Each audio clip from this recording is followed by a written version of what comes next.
Okay, what is up, everybody? This is Marshall Lee of DonkeyJawProjects.com, and this is the Early Bird Artcast. Not so early today, number 41. It's about as late as you can get to still call it a morning show.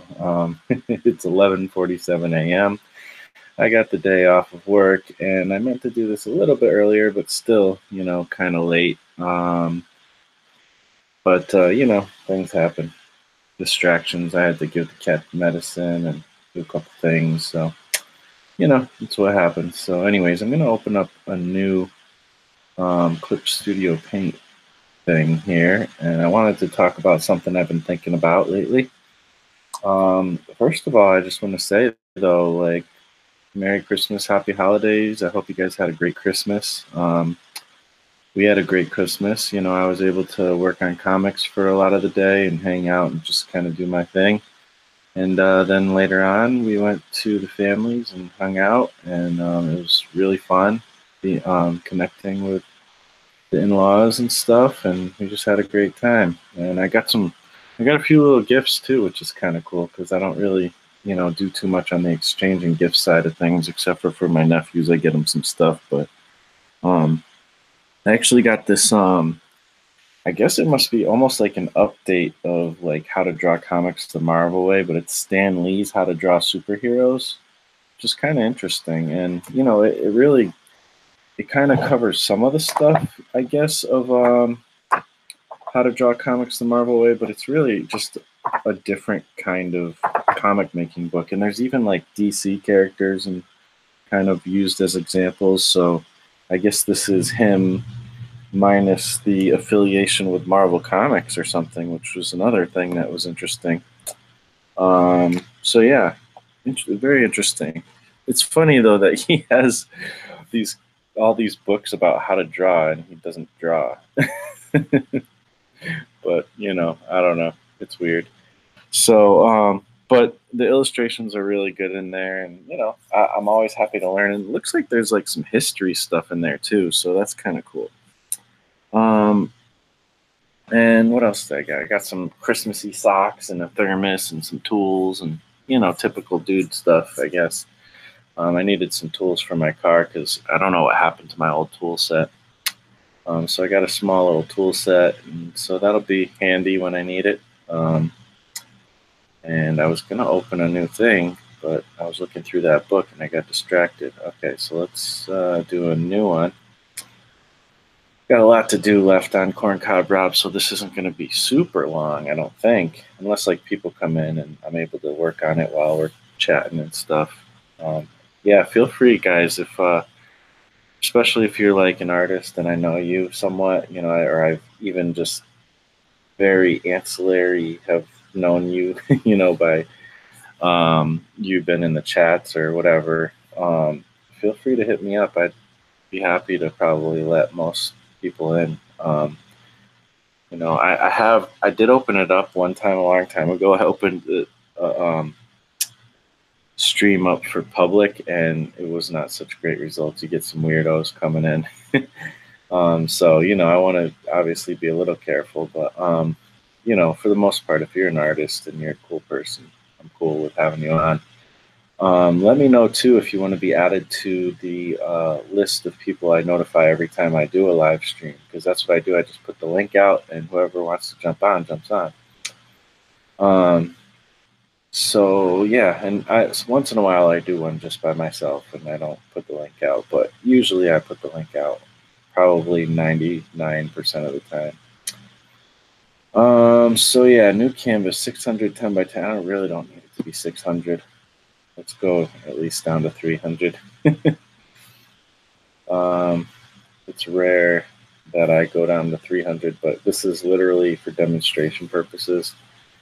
The only reason I'm even keeping it at 300 is that it'll make the video better, and also, who knows, maybe I'll develop it into something a little more substantial. So if that's the case, then who knows, maybe I'll even boost it back up to 600. So anyways, so I was thinking, like, what would be like the hierarchy of like Marshall's. I titled this Marshall's hierarchy of making comics. So it's obviously like reflecting Maslow's hierarchy of needs.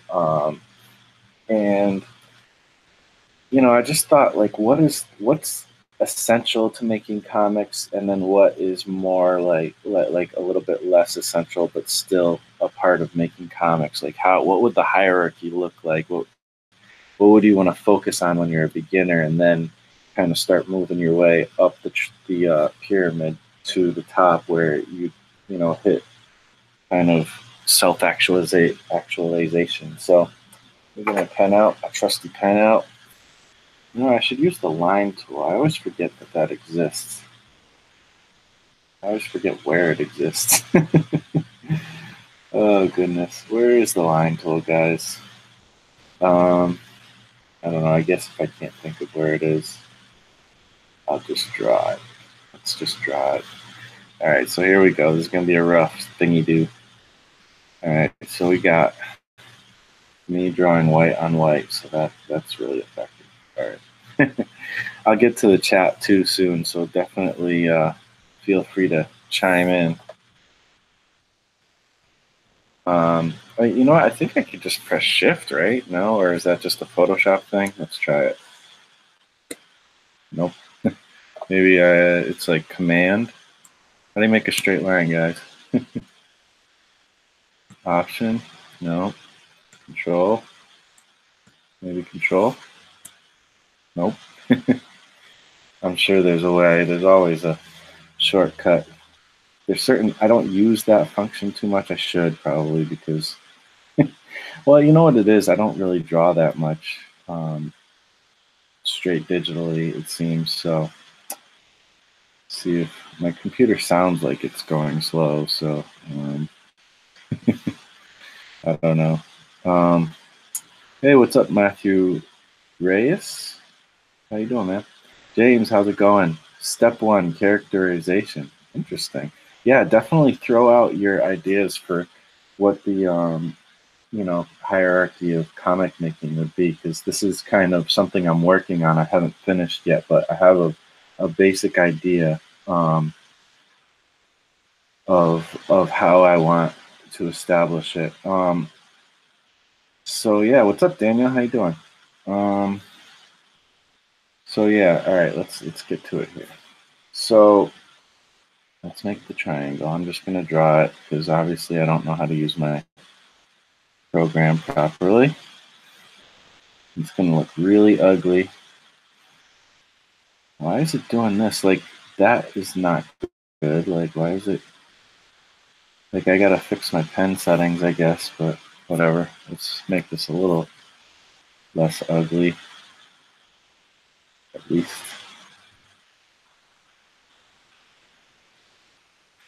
I feel like I should use pencil. Let me use a pencil instead.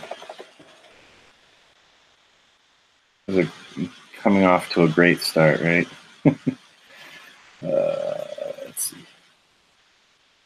With a pencil. I don't know why all of a sudden my pen's being stupid and doing weird things. Rough pencil, black. Let's try that. Maybe we could even try blue. And then, all right, let's make it thicker.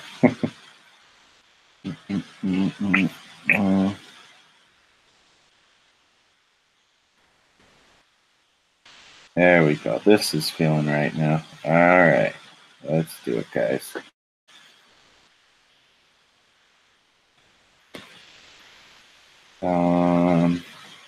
Make it bigger. My computer's going slow. Super duper slow.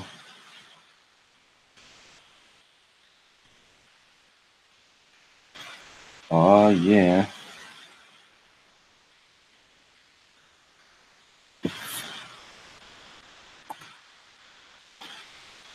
All right. Back to the pencil. So there's basically 3 sections. There's 5 sections, but they're divided into 3. Like I'm kind of going off the actual Maslow Pyramid. You guys probably, I'm assuming, are familiar with it. It starts off with, in the beginning, physiological needs like food, water, warmth, and rest on the bottom.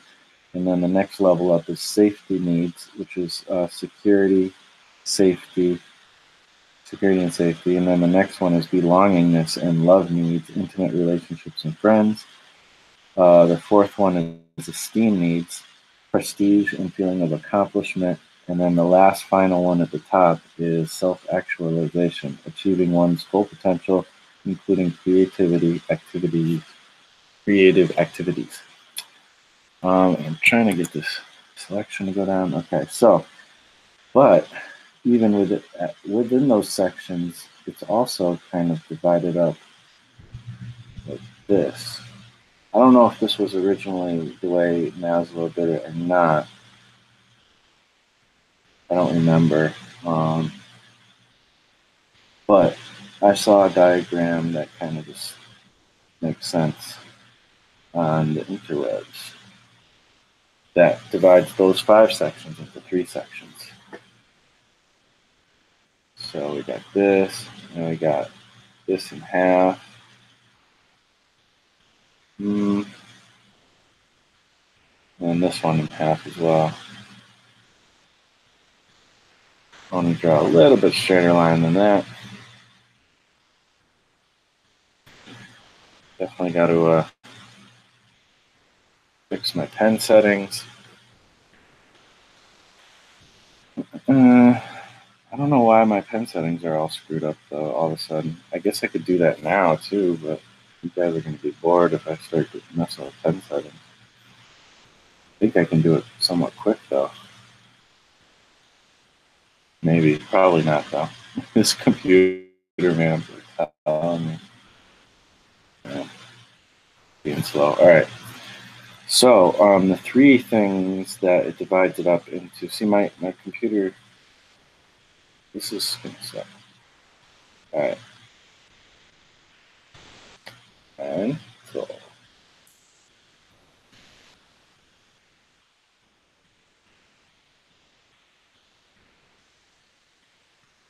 Why is my computer being stupid? It is being so slow.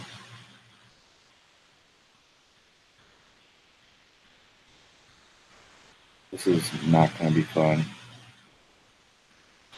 All right, let's see. There's got to be some stuff I can turn off real quick to hopefully make this go quicker. OBS is open. I don't need that open. Oh, I got Krita open. I was trying to figure some stuff out. I actually recorded 2 YouTube videos yesterday also while it was Christmas. But I didn't post them. I didn't even edit them or anything. Let's see. Turn off the internet stuff as much as possible. We don't need any of this stuff.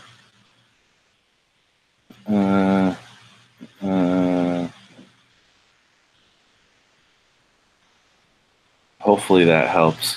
Let's see what everybody's saying while I'm here. All right.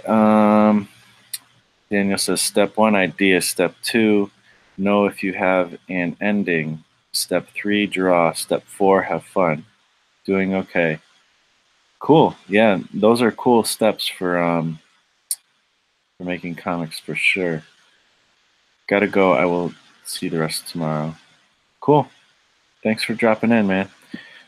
James, Shift helps draw straight lines. See, I tried that, but it didn't want to work. I think it's because my computer's being stupid right now all of a sudden. So that's fun. I'll probably have to turn off the computer and turn it back on again. Yeah, unless I changed it. I know, right? Because it didn't work. All right, let's get back to it. Maybe the computer's running better. We'll see. Doesn't look like it. Basic needs.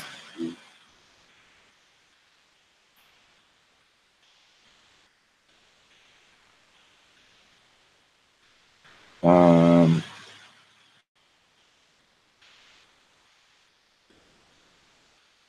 cycle. Oh man, I hate that the computer's going. I gotta stop complaining about it, but it's just bothering me because it's like it could be so easy to just write this stuff in.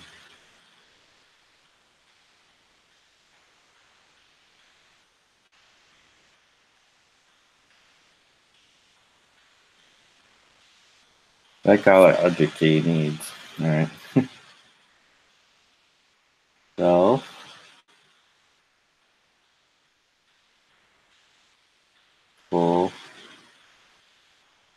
fulfillment. Come on. Needs. All right. So, yeah, I'm not really necessarily thinking of steps on how to make a comic. I'm thinking of a hierarchy of skills that that it takes to become a good comic book artist, basically. So Marshall's hierarchy of comic making. All right, let me see if I can get the text tool out. Maybe that's going to be quicker and also easier.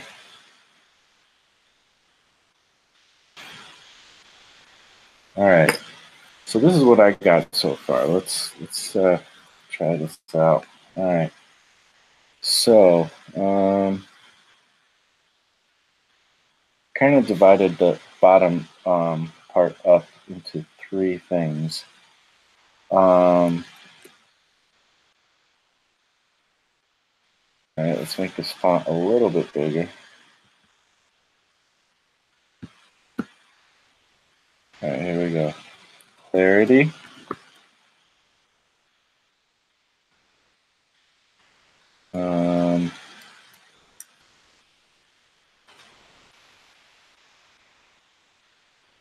Design. This is subject to change as well, by the way.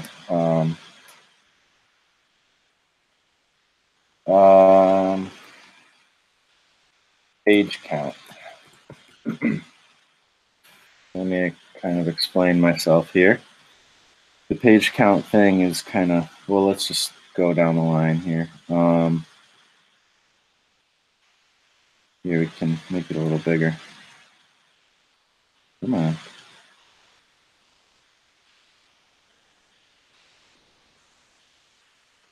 All right.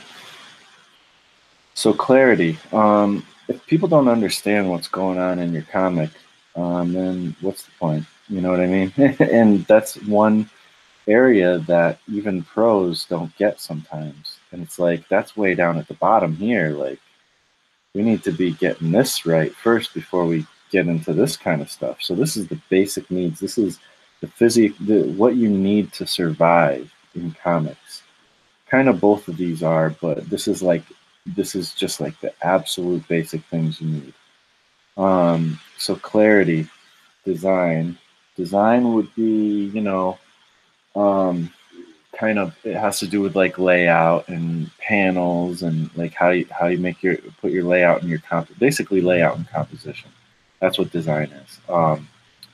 And it kind of goes hand in hand with clarity. But I feel like if you have clarity and you have design or layout and composition, you could draw really badly and still make a compelling comic book.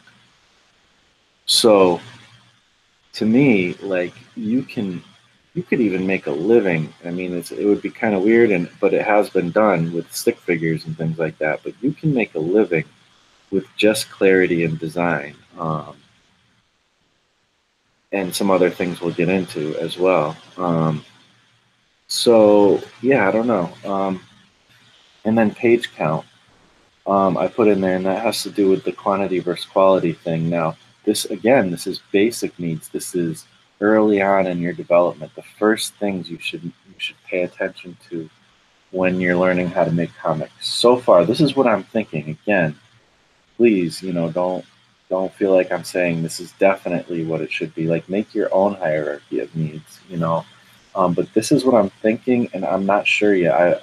I'm actually doing this in an early bird Artcast because I'll do another video eventually when I have this more figured out, you know. But I'm doing it. This is kind of the preliminary stage of working it out. So the page count thing, and again, like I kind of in my video landed on quality is more important than quantity, or quantity is more important than quality. But I've kind of changed my view on that. But in the early stages, you have to make comic pages.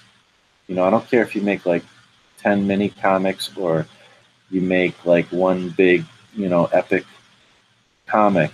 You have to get some comic pages under your belt, or else you're not going to even understand how comics work when it comes to actually making them. It's, I'm just learning so much by making comics that I just never, the things that I kind of knew theoretically, you know, but you know, you really don't know them. And I know people say this all the time, but it's so true. You really don't know what you're doing until you actually execute on it. So, page count, clarity, design, and page count. That's my basic physiological needs, like to physically make a comic book. Um, that's what you need. And if you have that, if you have those three things, you're building a good foundation, you know. That's why I put it right at the bottom. Um, so I actually didn't fill out all of these yet, but the next would be let's get another text thing going. Here we go. This is what I put next. Storytelling. Storytelling one word or two? It's one word, no?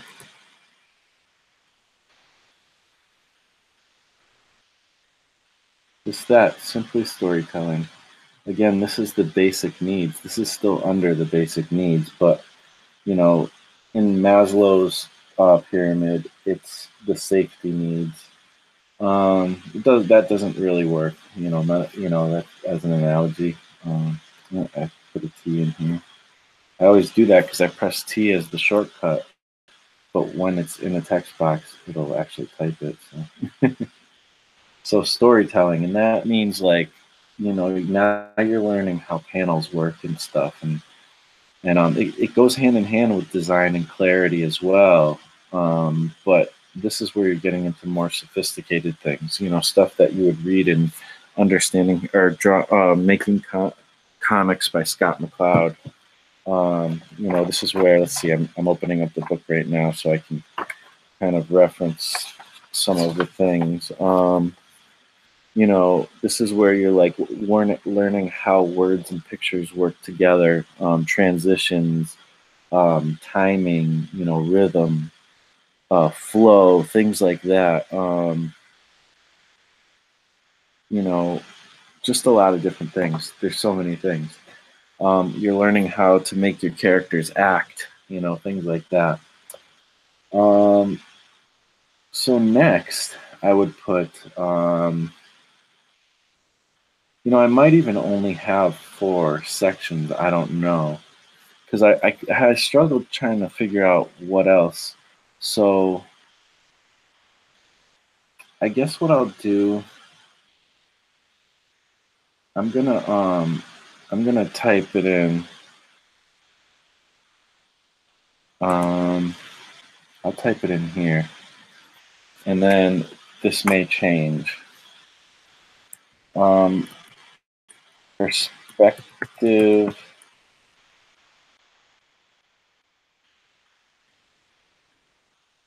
Um, Anatomy. This one I'm not sure about.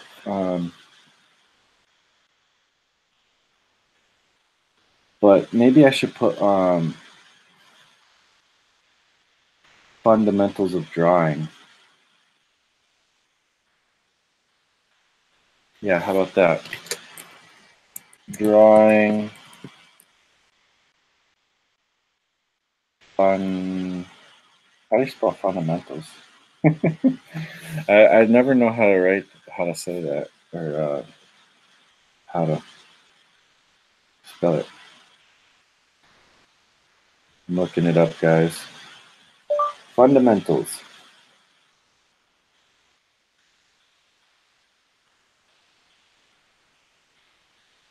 Let me try it again. Fundamentals.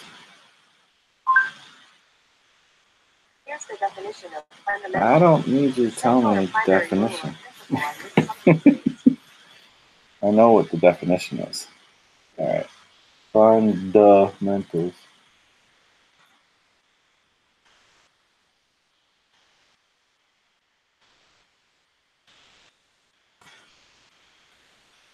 Drawing fundamentals.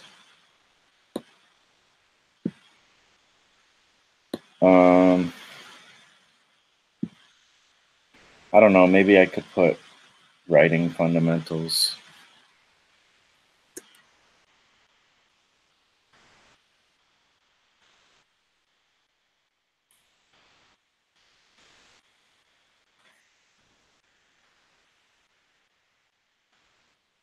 Plot. Character. Theme. I don't know. And to be honest, these two could be interchangeable, really. Or it could just occupy the same space and I could make it a 4-section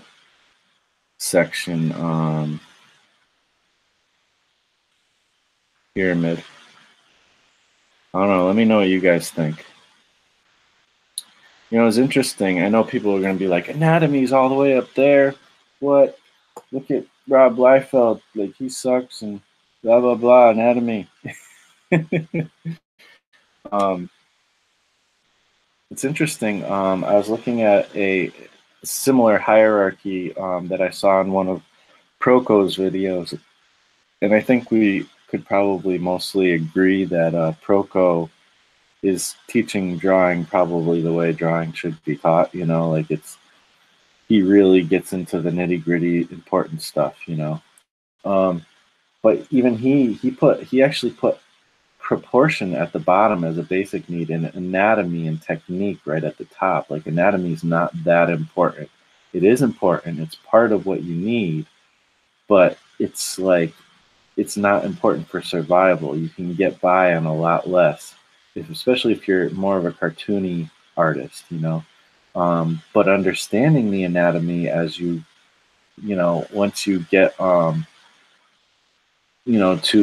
a certain level, understanding anatomy will help inform your art and make it that much better. It's kind of a way to get better and better at art after you've already kind of gotten some of the other fundamentals.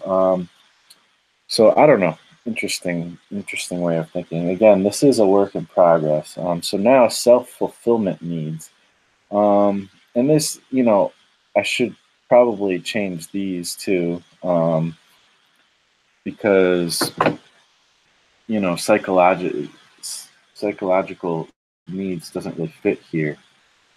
So let me get to that layer. Which layer is that? I'm assuming this.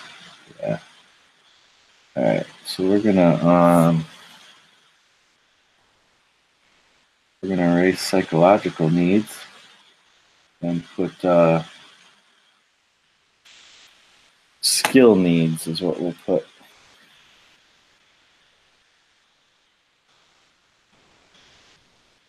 I don't know if that makes sense. What do you guys think?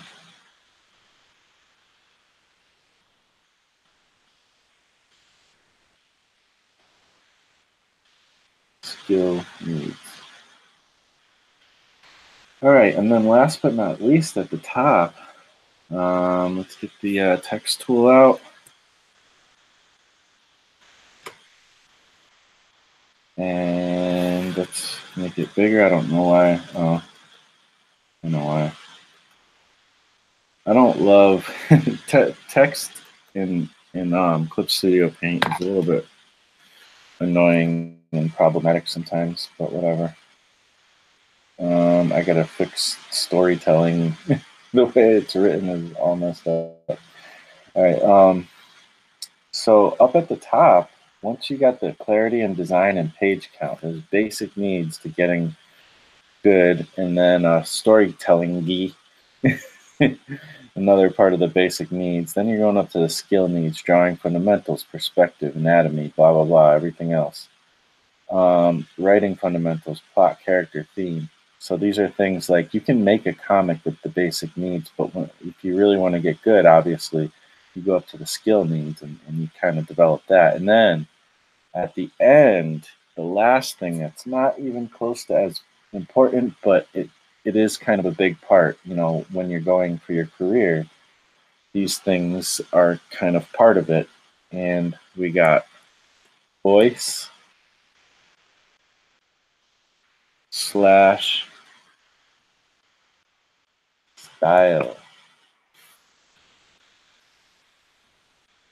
This is the least important, but it is important. It's part of your career if you're trying, or when I say career, I don't necessarily mean making a living off of it. I also just mean your activity in comics, basically.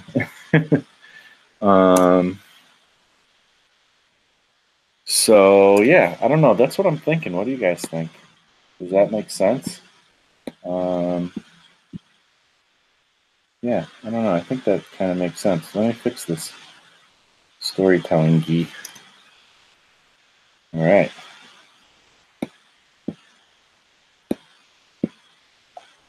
So I'm going to go back to the chat, see what you guys are yapping about.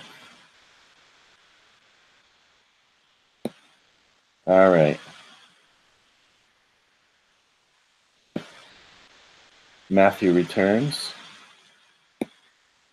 James says fundamentals. Oh, yeah, because I was asking how to spell it. Thanks. The fundamentals of intermediate. Okay. So yeah, I'd be curious to hear like those people on the replay and stuff as well. In the comments, what do you think? Do you think that this hierarchy of comic making makes sense? Yeah, I don't know. I'm kind of liking it, but I really would like to hear from you guys because I may have some things off here. It's kind of similar to the conversation about who's like the Mount Rushmore of comics and stuff. It's kind of I'm taking a kind of what do you call it, a motif, I guess, of something in the past and kind of turning it into my own thing. So let's see. Let's write Marshall's. I'm only putting my name there because it sounds right. It's like similar to Maslow's. It sounds like it. Marshall's Maslow's. So Marshall Maslow. Marshall's hierarchy. I had to look that one up too. How to spell it? Of comic making.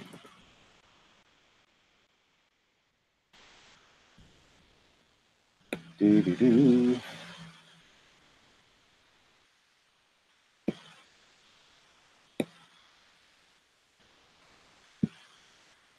Yeah, I don't know. I think that this kind of makes sense. All right, let's see.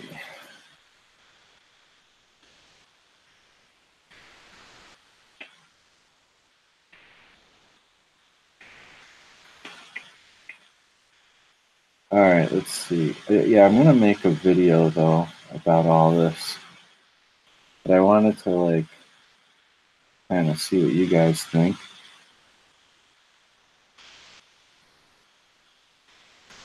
Just trying to get my little cross and the F there. Maybe erase this. So yeah. So how was your guys' Christmas? Did you get anything cool, or was it just kind of, you know, for the kids or something? um, like I said, I don't really expect anything on Christmas because it's just not the way we do it anymore. I don't have anything wrong with it. It's just where I'm at in my life at the moment. Um, but I got a couple of things, and they were all like useful things, so I'm glad. That's always like a fun, happy surprise. I should do is I should color code these.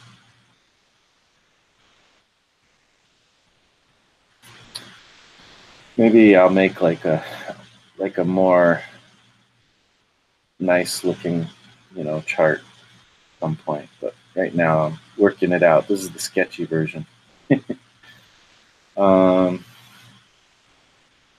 so yeah, let's check out the chat one more time. Again, this might be quick because I need to work on comics anyways. Matthew says, I think these things depend on genre. Gag-a-day stuff like Far Side is almost not the same creature as ongoing narrative like Spider-Man.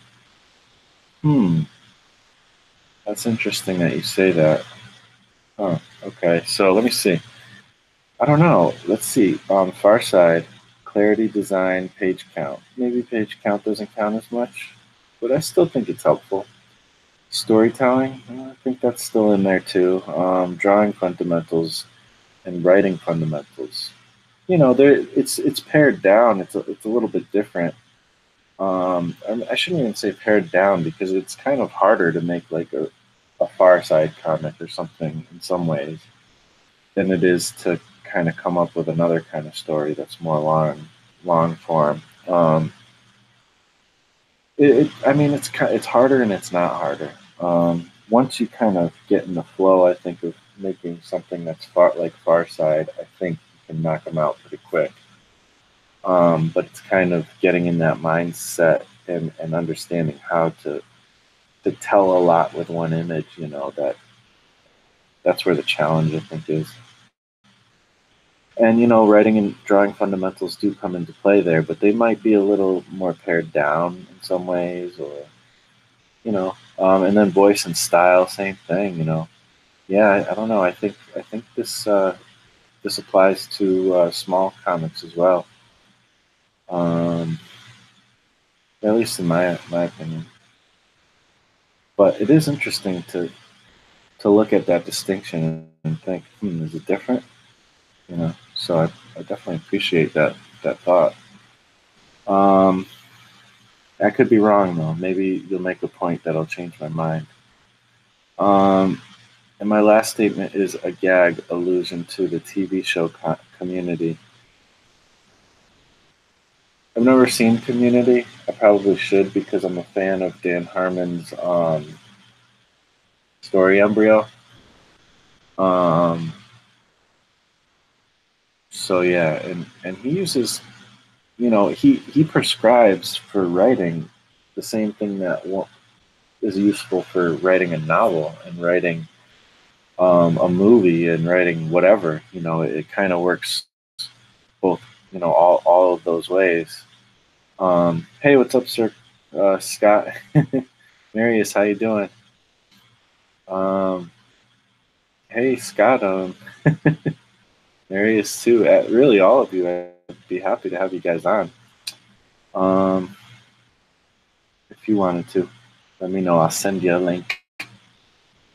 Actually, you know what? I could put the link in the chat. People do that sometimes, and I think I'm safe to do that compared to, other people who are way more popular who do it. It's like you're kind of, you better watch out.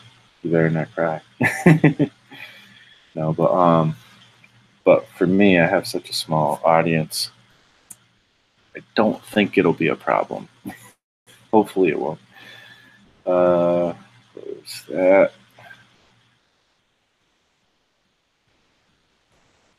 Oh goodness.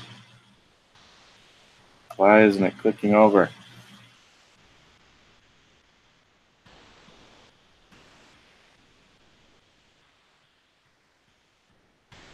Weird. All right, right, so here's the link, guys. If you want to come in, chat about the hierarchy of making comics. Let's see. For example, I think Matthew says, oh wait, let me go back. Matthew says, sorry. Matthew says, and my last statement is a gag. Oh yeah, okay, so he's talking about the community. Yeah, so I don't know. I think it applies for both. James says, mostly for the kids. It was wonderful day throughout. Oh, so you had a good Christmas? That's awesome, man. And yeah, mostly for the kids, right? That's how I do it. Marius, better late than never. Absolutely. Thanks for stopping in. Cirquworks here. Hey, howdy. Matthew, for example, I think voice is more important than narrative in Gag a Day.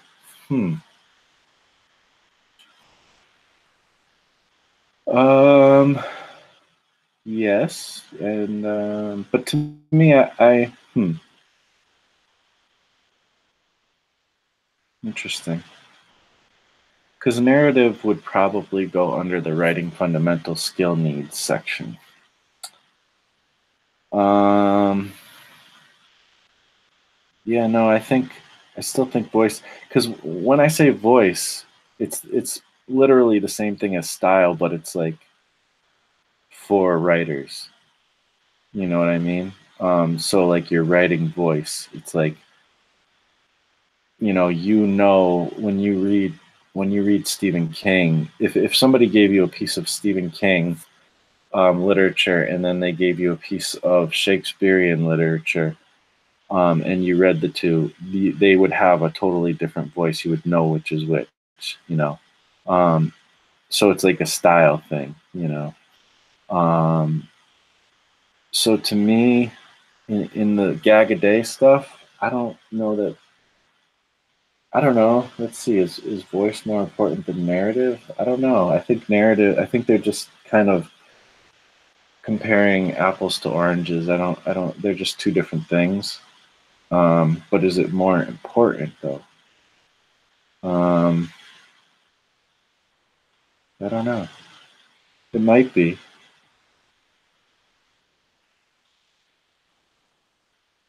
But in writing fundamentals, like, it doesn't matter what the style is or the voice is.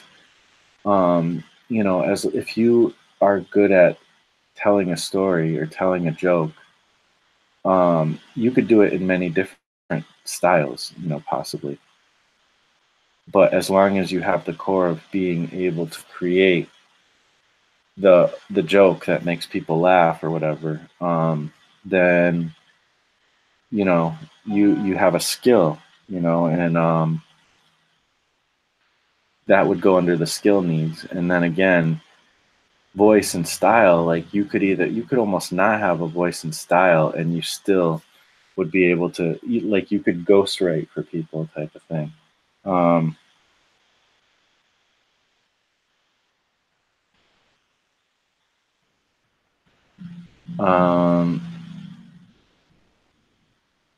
But voice and style kind of that's like almost a part of marketing to some degree. It's part of getting your stuff out there and being recognized and building a reputation and things like that, which it's important, but again, it's at the top of the pyramid. You need all these other things first before that really makes a big difference. At least that's what I'm thinking. Let's see where we're at here. Marius would like to, at some point, very data conservative. We'll save the link, assuming it remains the same. No, the link is just for today's stream. So, but if you want to be involved, Marius, I can add you to the Facebook Messenger group. So I put the link every time I do a live stream in there, and then you can just click on it whenever you feel like you want to come in, and I'd be happy to have you. It'd be awesome to have you on. Matthew says, voice sets such the tone and is the tone that sets Far Side or Cyanide and Happiness from Family Circus. Yeah, absolutely. But the same guy, theoretically, the same guy could write Far Side, Cyanide and Happiness, and Family Circus because they have the fundamentals down, but they just write it in a different style. You know what I mean? Um, so I totally agree with you that setting the tone, that's a big part of these things. But yeah, I still would put it at the top as the last thing.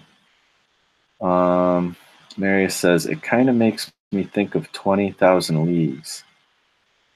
Okay, so what do you mean? I don't know what 20,000 Leagues is, to be honest. And then, yeah, I'll add you to the messenger thing. I got phones. I got two phones next to me, and they're both like beeping, and none of them are things I need to pay attention to. But it's just like that's what if you're wondering what the beeps are. Well, actually, one of them I kind of do need to take care of, but it's not crazy. I can do it a little later. It's no big deal.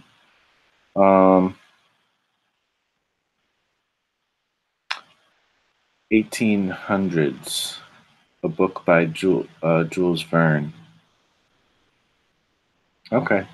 Yeah, it sounds familiar, but yeah, I don't know. So, what are you saying that it makes you think of that because of why? Like, what's making you think of that? I'm just curious. I'll have to look into that though. So yeah. Oh, look it! I screwed up the writing in this one too. Marshall's hierarchy of comic making. There's like extra P's in there for no reason. There's more extra P's than pea soup. What? No, that was bad. See, that's why I shouldn't write Far Side, because that was not funny. Let's see. Yeah. Message retracted. That's where Matthew was telling me off. He's like, "You're a jerk. Stop disagreeing with me, you jerk head." No, I'm just joking. All right, so Marius says, there was a Disney movie made of it too. Okay. The discussion of tone and voice, the way it's written, is from his view. But it has been adapted and translated, changing the way it would be done if he did it. Okay, so you're saying like, because there could even be the same story written. Oh, I hear something. But there could be the same story written, but then somebody can do like an adaptation of it, and it could have a totally different tone. Oh, it looks like Scott's here. What's going on? Hey, Marshall. How's it going? Good. How are you doing? Not too bad. Happy belated Christmas. Yeah, man. Happy Christmas. How was yours? It was pretty good. Not too bad. I didn't have my kids on Christmas Day, which is a little bit of a bummer, but we did everything prior to that. So yeah, it was good. Awesome. Yeah, you got a lot. You probably had a lot of activity. You got all those kids. Yeah, we had two parties back to back. It was we had one the day prior to Christmas Eve, and then another one on Christmas Eve at my party. And other than the fact that I don't know if you remember, I used to have a desk back here. That thing came like, I don't know what happened. The kids were up here on the computers, and the whole desk crashed down, and it broke the monitor and everything. So. Oh wow! When did that happen? Yeah, so that was kind of a bummer. But when did that happen? That happened. Yeah. It was the day before yesterday. We had a party the day before yesterday, and all my nieces and nephews were over and stuff. And I think it was my daughter who, I don't know what she did, leaned on it or something, but. So you lost the monitor? Yeah. It wasn't an expensive monitor, but I mean, it was basically that one was back there just for the kids to use, and just a little tiny, just a real basic computer for them to play games or go on the internet or whatever. But so I remember them playing video games sometimes in Yeah. something like Hangouts or some kind of video or something. Yeah. But yeah, other than that, everything went pretty well. So, but I'm trying to look at your hierarchy of comic making. So, because I kind of came in late, you were already talking about it. Yeah. I guess I'll just kind of summarize it real quick. What I was thinking. This is like a work in progress. I'm kind of putting it out there to see what people think. I'll probably make like a actual video about it, another time. But basically, this is I put at the bottom, the basic needs, the clarity and design. Clarity is always a huge one. And then page count I put in there just because you need to do a lot of pages to really understand how any of this stuff works. So it's more for the beginner, and it's right there at the survival level, the basic needs. And then storytelling would be like the next one. And that all kind of all goes together really, but you could kind of make a comic that's clear and has good design, and you can build up your pages, and that is kind of all you need. But then you can get more sophisticated when you start understanding storytelling and like just panel choices and layout and like rhythm and kind of timing, all that kind of stuff. So that's kind of the very basics, all those things of making comics. And then we would go up to the skill needs, which I put drawing fundamentals and writing fundamentals. They don't really have to be quite in that order, but that's, the kind of the obvious things, just all this stuff will make everything better, and you need all this stuff. But you could still make comics without any of that. You can make stick figure comics and just come up with a story out of nowhere. But if you have clarity and design, people will be able to at least understand it. So that's right at the bottom still. And then once you get all the way to the top, this is where voice and style come in, which are important kind of in a career, but not necessarily like it's not needed. Like you could if you do all these other things, you're really doing well. Voice and style will kind of almost help you on a reputation and marketing level more than anything. Right. Oh yeah, this is stuff I got to start thinking about, because I'm doing that 4-page story for the 100s anthology. Are you doing another one, or I wasn't sure how that worked for the second anthology. Yeah, I was picked to be one of the people. Awesome. Yeah, I have to go back to that list, because I remembered like a lot of cool people that I like are going to be in it, so it's going to be awesome. Yeah, I mean, it was kind of a random pick, but so I wasn't like picked because I was awesome or something. But well, I wasn't sure because now I don't remember. Did you do one in the last one? Yeah, I did. Because I wasn't sure if you already had done one, if you got to do it again or whatever. So yeah, I'm one of the few that got to do it again. Luckily, that's cool. I didn't know I was gonna be, but I was totally expecting to not. But it worked out. So. Yeah. And I'm glad because I get to do it with you guys who unfortunately weren't able to do one in the first one and stuff. So that's awesome.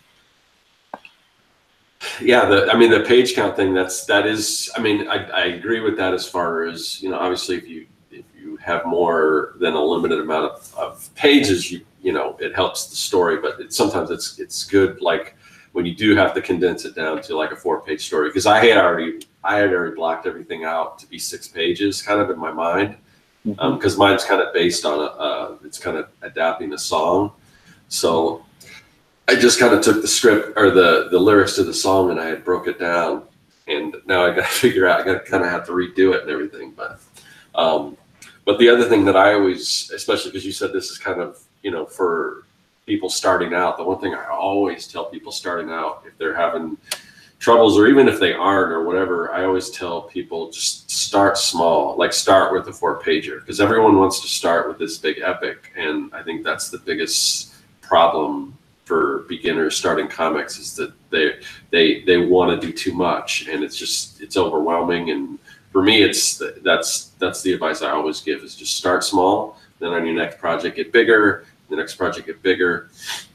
And that's kind of why I don't know if you're still doing like the 12 stories, but that's why I liked what you were doing with that, is because you had all these small stories, but then you can combine them into becoming a larger story. And I thought that was the perfect way to go about it, because it would work perfectly for me, because you're, you know, I know, and not everyone's like this, but I get like kind of bored easily, and I've kind of got ADHD, so I've got to like move from one thing to another. So that's why like little small projects are, you know, work well for me, because I got to work on one thing, then switch to something else, and then switch back. That's just kind of how I work. So that kind of idea of sort of an anthology, with that kind of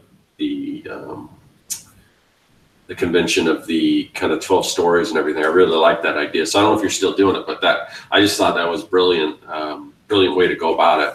So. Yeah, the 12 stories thing, you know, it's a little bit of a sad thing, but I'm probably not quite doing it anymore. If I do it, I'm going to change the way I was doing it, because what I found out with the 12 stories thing, and I started it, the what do you call it, the Attack of the Lizard Brain comic.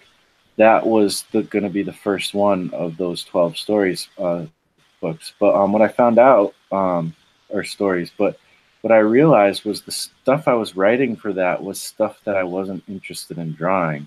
Yeah. So no, and that's a big part of it too. Yeah. Yeah. So that kind of messed me up with progress. So if I do it again, I'm going to have to make it so that the 12 stories can be stuff that's like really fantastical, because that's what I like to draw. But yeah, I'm still actually kind of doing the same concept though, because but you're still doing like smaller stories. Yeah. Right? So and I think that's the right way to go about it, at least from my advice. Yeah, I mean, I'm doing you know, one comic story a month. Whether it might be a part of a comic story sometimes, like this last 2 months it has been, but you know, but eventually some of these stories are going to be collected into a one-man anthology type of thing. So I'm still technically kind of doing the 12 stories idea, but just packaged differently. So, but yeah, I agree. That's the way I feel, and I learned that, you know, from the art and story guys, and Kevin was kind of big on that as well, and you know, I think you and I both kind of come from the same school of thought on that. But I do see, like Josh likes to say, well, if you're, you know, if you want to do just your epic, and really if that's what you're motivated to do, then I would say still just do that. Which I can see that as well, but that kind of thing would paralyze me. So I know that's not good for me. Because I've tried that. Like, it seems like every project that I started before I started doing mini comics and stuff would turn into like bigger and bigger and bigger, and it would just get to the point where I would be so overwhelmed that I wouldn't do it. So comics are ready. Even when I did my first mini comic, I wasn't even trying to make the best comic I could. I was just trying to make a comic, and it was so hard. Like, so hard to the point where after making my first couple mini comics, I was almost like, do I even want to make comics? Like, maybe I was wrong. Maybe I don't want to do this. Yeah. And then I kind of took a breath, you know, took a little time, and then I was like, yes, I do still want to make comics. I just got to work really hard. Yeah, well, I mean, like you're, and I think right now, like you're killing it with YouTube and everything. You're like constantly putting out content and everything, and you're doing all these early morning art, or you know, broadcasts, or what do you call them? Yeah, the early bird Artcast. Early bird Artcast, yeah. So, yeah, it's great to see so much stuff coming from you in the way of comics and videos and all that kind of stuff. So. Yeah, thanks. It's been fun, and it's been kind of cool. It's interesting looking at this hierarchy thing. The early bird Artcast has kind of become my like foundational level of like my hierarchy. It's just like a fun thing that I can kind of easily do. It's not hard to kind of set this up. I don't have to do like SEO, you know, right. research and stuff.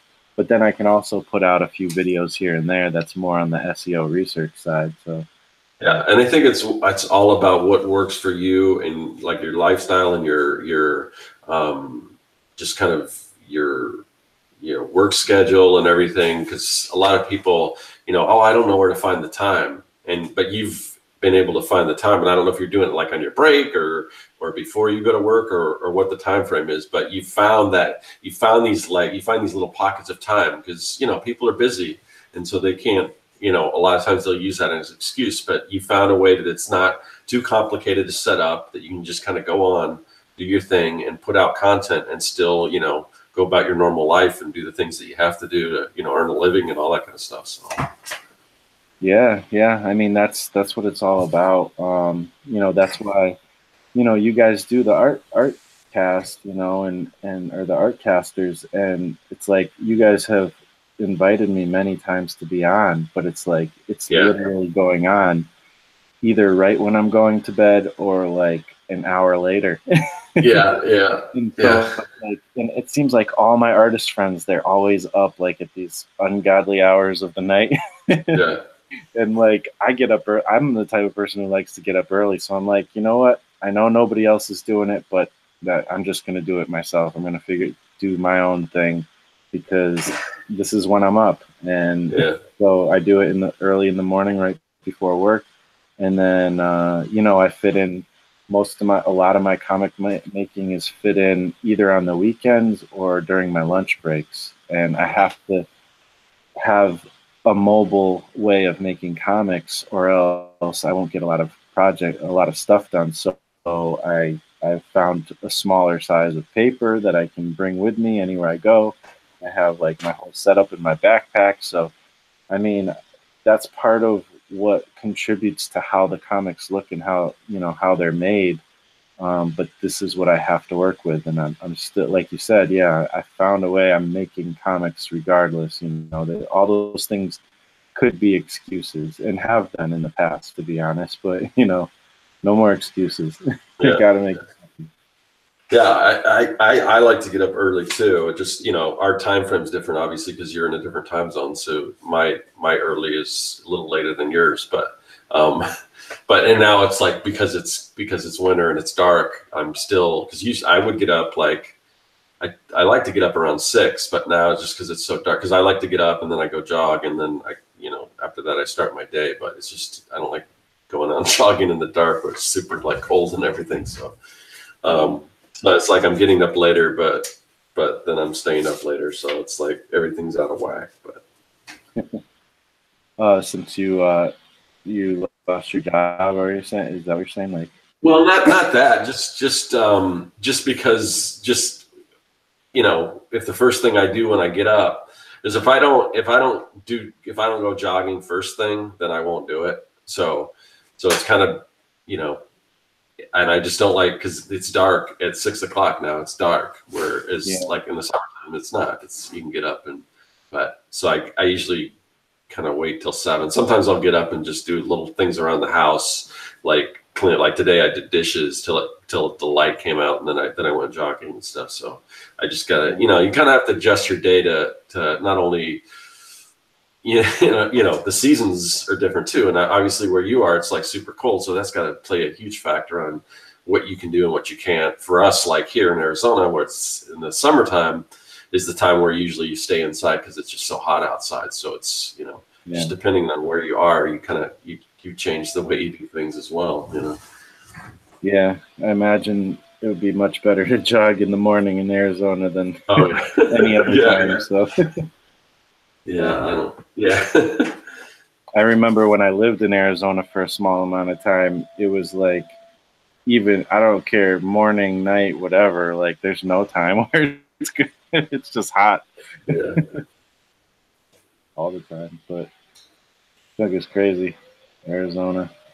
Cool. Well, how has it been as far as kind of your kind of work ritual since you've moved on from the day job? Yeah, so that's what I'm trying kind of figure out now. I mean, it was a little hectic before because of the holidays, and now that Christmas is over, that's kind of what I'm working on. I got some freelance stuff I'm working on right now. But I'm trying to come up with sort of a plan for the next year on, you know, when to get my stuff done and everything. Because I've got a bunch of stuff I want to do for YouTube and some different like partnerships with other like videos and other channels and things like that. And so I really want to, you know, put more content out as far as the YouTube videos. I want to get back to doing more stuff on Instagram, and then just a host of other things. I've got, you know, I've just got to, you know, this week is basically me figuring all that stuff out. So I'll probably, my hope is to do a video once I kind of have an idea where I'm going with that, and then kind of talk about, you know, planning and goals and all that kind of stuff. So that's what I'm kind of in the early stages right now. I'm just jotting all the things down that I accomplished last year, and things that I want to accomplish this year, and how best to make that stuff happen. So, and in the meantime, you know, I've got to work on some freelance stuff to bring in money and everything. So that's kind of what I'm doing now. But yeah, it's kind of just, you know, obviously a break after the holidays, because I was hosting parties here, so I had to do, like, I think it was Saturday, I spent the whole day just cleaning. I mean, the whole day, like from when I woke up all the way to like probably, you know, 6 or 7 at night, and then after that, I'm like, you know, I'm done. I finally got done cleaning. I'm like, I gotta relax or something. So I went and saw a movie and everything. But yeah. But yeah, and then after that, you know, just basically I haven't really done any work or anything in the past, you know, probably 3 days. So I yeah, get back into it today. So cool. Yeah. What did you end up watching? Oh, I've seen a few movies, and I'm trying to catch all these because there's all these movies I want to see. So, but that day I went and saw Aquaman. Nice. And I liked it. I've heard a lot of people say they didn't like it. And you know, I don't know if it's a masterpiece, but I had a lot of fun with it. So, and I've always kind of liked that character. I don't know if I really was crazy about. I didn't know how I was going to feel about the direction they're going. You know, as far as, you know, like I didn't really read Aquaman or anything when he had, like, back in the 90s where he lost his hand and everything, and they kind of made him more of a badass. So I didn't know how that was going to go, but yeah, I liked the portrayal of him and everything, and I think all the effects. I was worried that it was going to be like super like CGI and heavy, which it was, but it wasn't bad. I was really surprised with the amount of CGI that it was. I was really impressed with how the film looked and everything.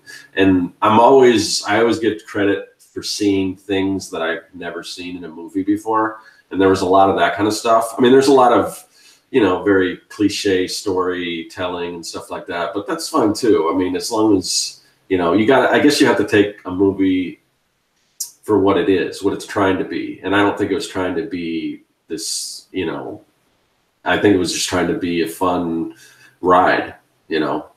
And I've heard a lot of people kind of compare it to like the old Flash Gordon, like the 80s Flash Gordon movie, which I can see too. I don't know if it was that kind of crazy, but it was super colorful and super visual, and it was fun. I liked it. So, and then and before that, I saw Into the Spider-Verse was just incredible. I mean, that movie was like, if you're a comic book artist, you got to see that. You know, it was just so good. I mean, it was like a comic book come to life, and that was so far probably one of my favorite movies of the year. And then on Christmas, we went and saw a movie on Christmas morning. We saw Mary Poppins Returns, which I love that one too, because I'm a big fan of the original, and I was like, I don't know how they're gonna capture that, you know, kind of the magic of the original. And I thought they did. I mean, the songs and everything were, I mean, those old songs were classics, but the new ones were, I mean, they were really good. So, and it just brought back that feeling, and the animation in that, when they did have the animated sequences, those were great. So far, I mean, in the past movies I've seen, I've been really impressed with. And I think the next movie I'm going to see is Bumblebee, because it looks like they're really going back to having the design of like the original Transformers.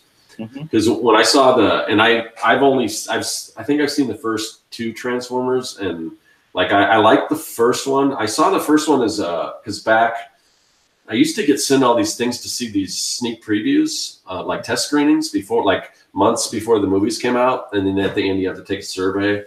And I don't get any of those anymore because I think I'm out of the age bracket. Because I think when you're like early 40s, they still send it to you, and after that they don't want your opinion anymore. So I kind of moved out of the age bracket, so I don't get those anymore.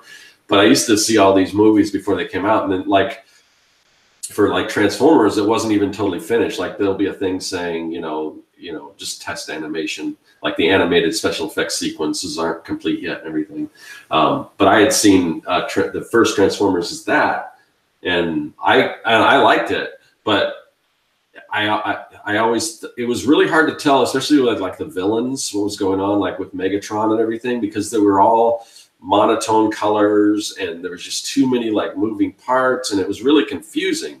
And I wrote that like on a little test thing, and obviously that's just my opinion, but they didn't make any effort to change any of those things. So either it was too far along or whatever. But I always found like especially the villains, because like with Optimus Prime and the Bumblebee, I mean you've got Optimus has got red and blue and Bumblebee's yellow, and so the heroes were a little easier to see what was going on, but the villains, they didn't look like anything, and they were just all metal and you couldn't really tell what was going on. But this one, from what I've seen from the previews of this new one, it looks like they actually go back to those original designs of the toys, and I'm sure they were like kind of when they made the first incarnation or whatever, the Transformers movies are like, oh, you can't do that because, people aren't going to like it. But it seems like anytime you do something that's totally true, the truer you go to the original source, the more people are happy with it. But I think they're trying to make people that don't care about the original source material happy. But what does it matter? I mean, if they're not familiar with it, why not just do what everyone likes, and either they'll like it or not. But I just think it's a bad idea to kind of go in the direction of, we don't, those are toys from the 80s or whatever, and they're kind of silly or whatever, so it's not going to look good on screen. Because anytime they're true to that stuff, it seems like people really love it, So, yeah. I mean, when the first Transformers movies were coming out, I think that this is when they're like, okay, look, we can do stuff that we couldn't do before with movies, things that we've been wanting to do forever. And, so it's like, let's make Transformers look as awesome as we possibly can make it look. And so they kind of went into that, like, this is what I feel like they did. They kind of went in maybe with that mindset. And then it became, let's make it look crazier and crazier and crazier, to the point where, like you said, like, I watched one of them, I think it might have been the second Transformers, and I was just like, all this was like metal, just like a collage of metal, like going all over the screen, and I didn't know what was going on. The story wasn't that great, and I was just like, I don't know if I'm into Transformers anymore on the movies. If you saw the second one, because that's after the second one, I just stopped watching them. I'm like, this is awful. I'm just done with this. Exactly. So that's how it was for me. I thought the first one was pretty cool, but I think you're right though. Like now, they've already like kind of done everything. They've gone crazy with the special effects. Now it's like, okay, you can kind of get some perspective and be like, all right, let's kind of go, like you said, go back to the basics and go back to like the original designs. I think you're definitely right that that look better. So and the other thing is that it's the first movies. Some of it was like a money thing because they got GM as a sponsor. So of course you can't do a VW Bug. You've got to do a GM car. So they got to do like a Camaro or something. So, and that was a cool car and everything, but it just, it's the Bug. That's the original, that's Bumblebee. And, and if you don't have to conform to a certain car manufacturer, you can do everything like it's supposed to be, so. Yeah. So I'm anxious to kind of see it. I know it's got some good reviews as far as, Bumblebee. So, So I want to go see that one as well. That's the thing about having more free time, is that I kind of just realized that it's like, I can, if I want to, I can go see a movie anytime I want. And I can go, because a lot of times if you go to the early showings, it's like way cheaper than even a matinee at some theaters. Oh yeah. So it's like, so if I just get up and go to the first showing, and sometimes I'll just go by myself. If it's a movie that, either my kids or my girlfriend doesn't really care to see, I'll just go in and pop in and then come home and get to work. So it's kind of nice to have that freedom again. Kind of having this open schedule. So yeah, I've done that before. I didn't actually mention this yet to anybody. I keep meaning to, but I forget. But the other piece that I did about a month or so ago, I was in a Facebook group for Alita Battle Angel movie, and they had a contest for artists or whatever, and so like I already had made that, and I was like, well, I'll just enter this in, and I actually won it. So I won 2 tickets to see the movie. Oh, that's awesome! That's awesome. Yeah, so that's how I used to feel when I got selected to do those test screenings. I'm like, oh man, I get to go. Of course, you have to go at least super early, because there's a huge line, and you don't want to be in the back or whatever, or the very front. So, but yeah, I remember anytime I got selected, and you don't know what it is until you get there. And of course, they take your cell phone and everything like that, because they don't want you taking pictures and everything. But you have to wait till you're actually sitting in the theater, and then they announce what the movie is. And sometimes it's like, oh yeah, and then sometimes it's like, oh okay, well. But a lot of times they were like blockbusters. I saw, and sometimes they were like they were bad. Like one of them was Avatar: The Last Airbender, the live action movie. Yeah. And then I think the second G.I. Joe movie was one of them. But a lot. I forgot. I saw a bunch of them. There was, if it's free and everything, it's like, even if sometimes it's a bad movie, then it's like, okay. Yeah. Well, this one actually isn't a test screening. I wish it was, but it's just like two Fandango like codes to see any movie really. But I'm definitely going to use them for Alita. But that being said, I did actually get a test screening one time. I think somebody won them like from a radio show or something, and they brought me to. And this was when I was a kid, and it was the first Sandlot. Oh, really cool. Yeah, and I remember I'm like, I don't know what this movie's going to be. I have no clue if I'm even going to like it. And I watched it, and I loved it. I was like, this is such a cool movie. That's a great movie. Yeah. But yeah, I don't know. There's definitely a lot of interesting movies out and coming out, and all the ones you said I want to see as well. I haven't seen any of them. I haven't seen I want to see the Spider-Verse one. Do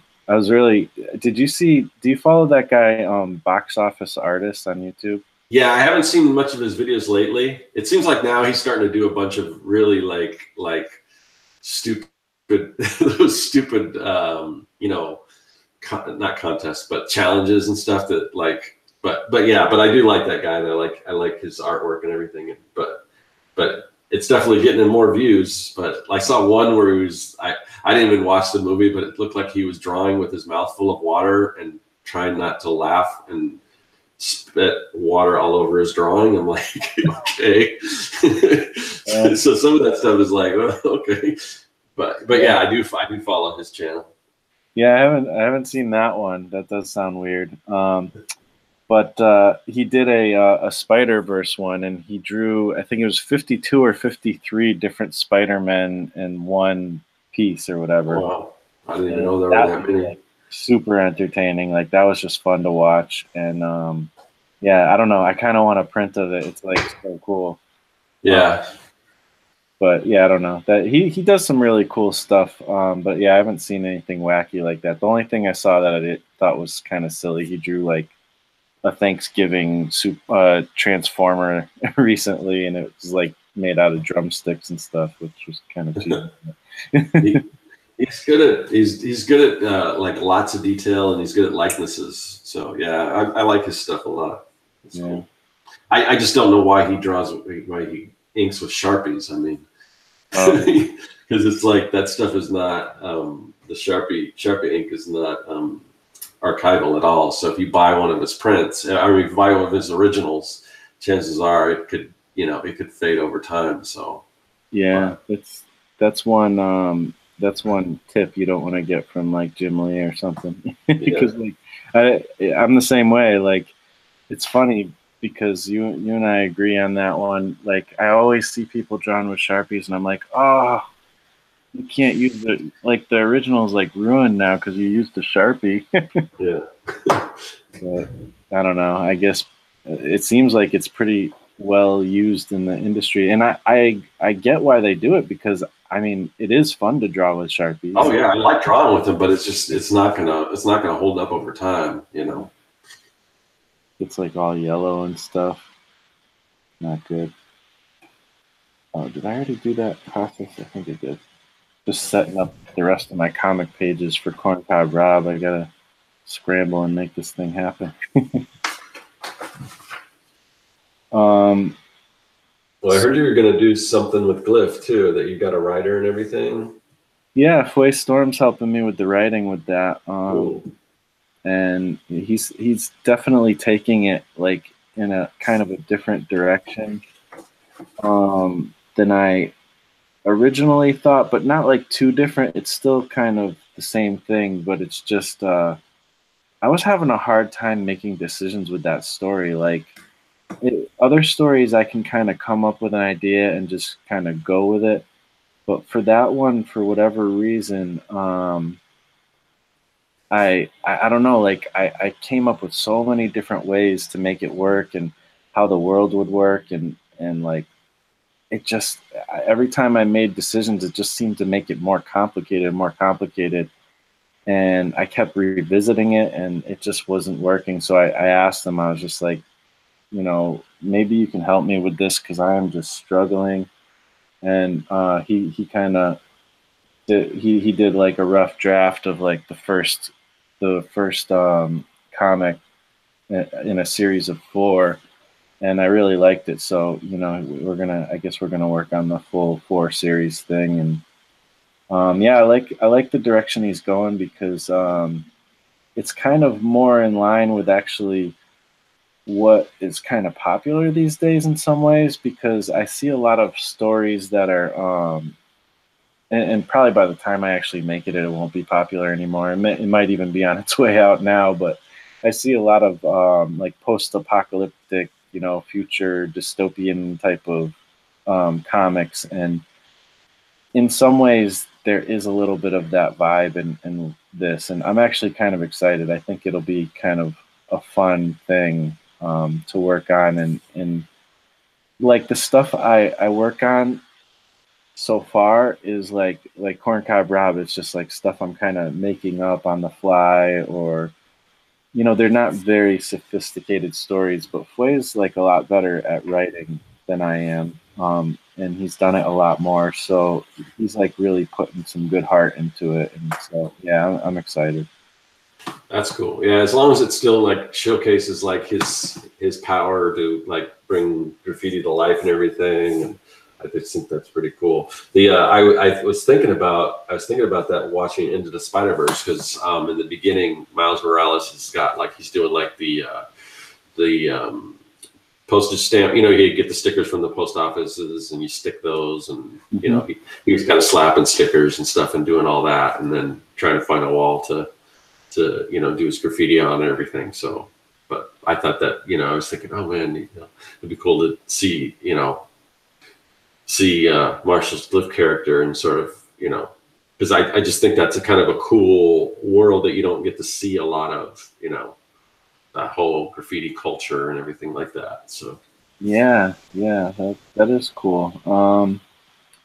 Let's see. So I mean, it will kind of have that, but it's kind of like I said, it's taking a little bit of a different turn. I mean, he is still going to have those powers and stuff, and it's still going to be about graffiti and kind of fantastic kind of stuff. But it kind of is going to, and this is a little bit of a spoiler, but not really. It's just kind of telling a little bit of the premise, basically. But this is going to be kind of his discovery of his powers too. So that's something I never really took time to develop. So it's always fun to watch. Like that's one thing I liked in like the original. I don't know if I should say original, but the kind of those Spider-Man movies that came out like what was it, early 2000s or something. Mm-hmm.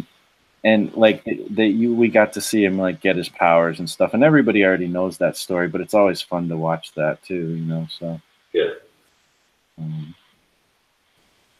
But yeah, it'll be cool. I think it'll be cool.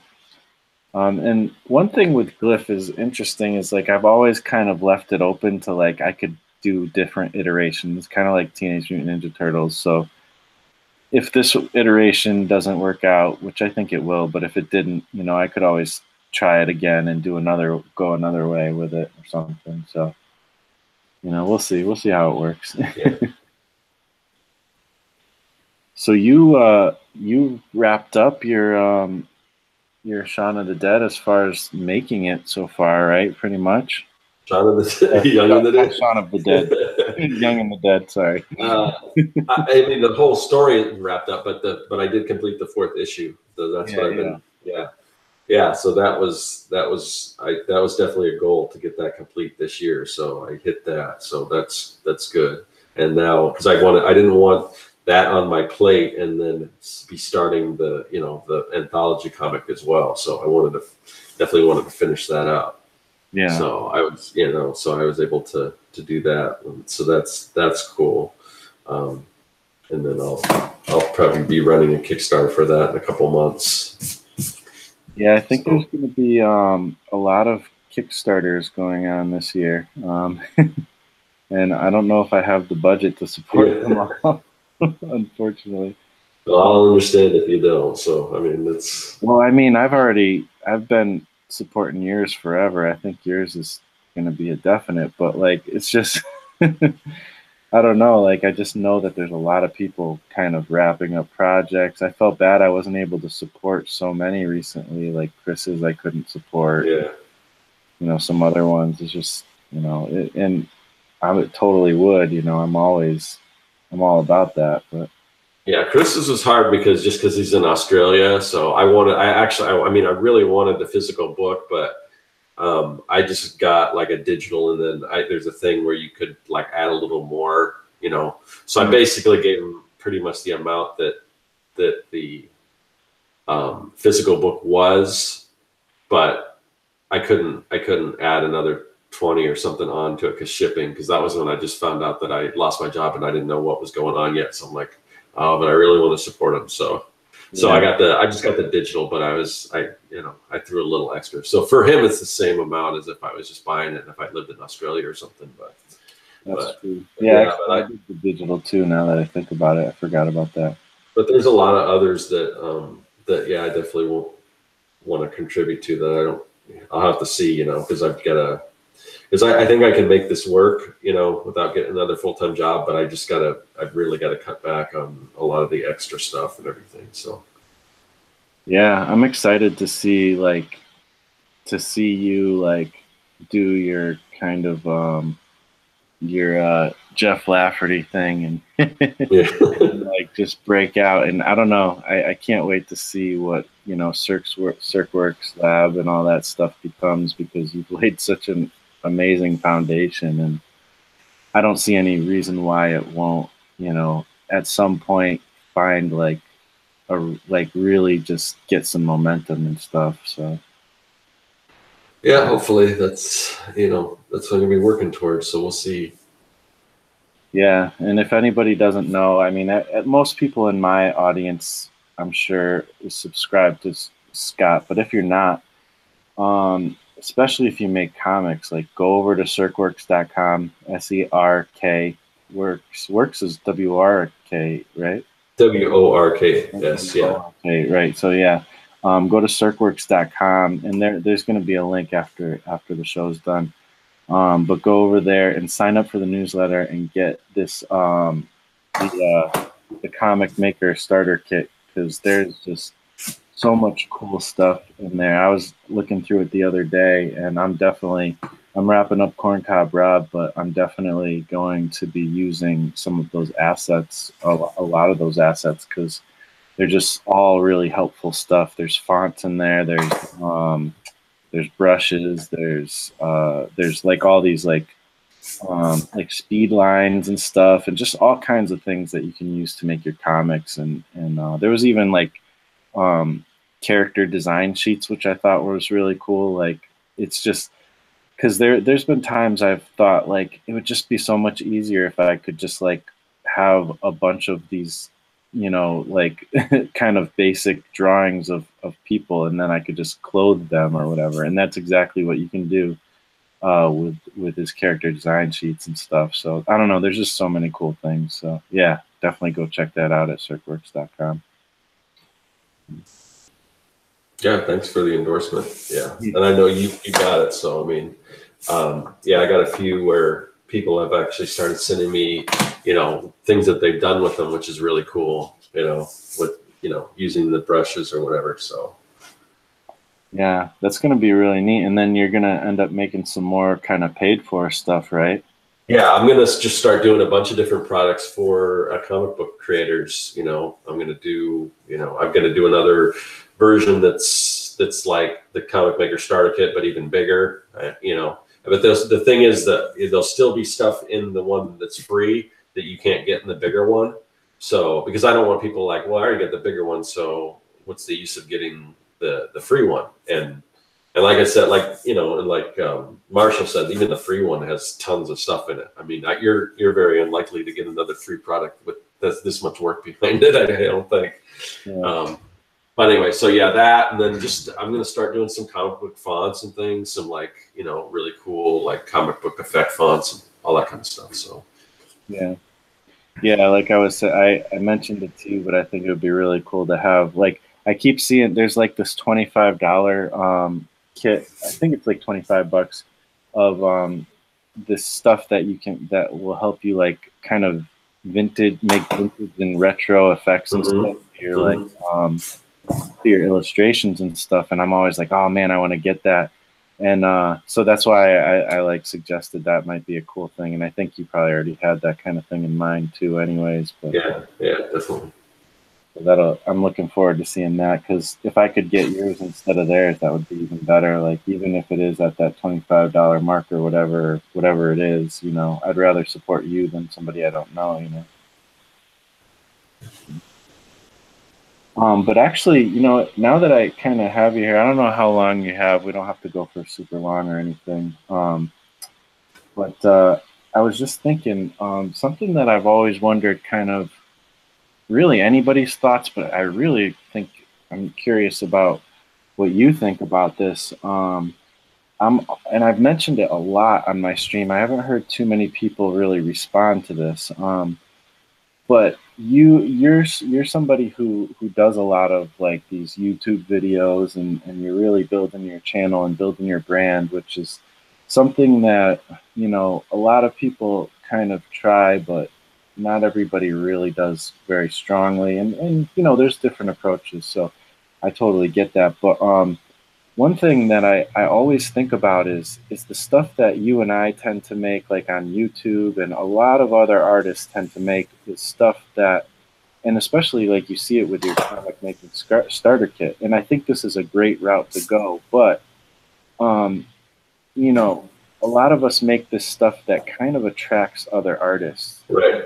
But at the same time, we're making comics and we want people to read the comics. And like, I'm curious if you've thought, and I know you have, because you actually do already implement some of this stuff. But I'm curious, like, if you have any thoughts on like, how do we like attract readers, instead of artists? Well, I should say as well as artists, because I think we focus so much on things that'll attract artists, but a lot of times we forget, we really want people to read our books, and that's, I don't know, for me, that's the point more than the attracting artists personally. Yeah, I thought about that a lot. And obviously I think just in general, you're going to attract other artists because you're doing art. But I think the key is to kind of hopefully attract other people that for other things. Like for instance, so if you put out Glyph, I mean, obviously there's a big, hip hop, theme running through that. So chances are, I mean, you could market it to people that are into hip hop as well as just comic makers and everything.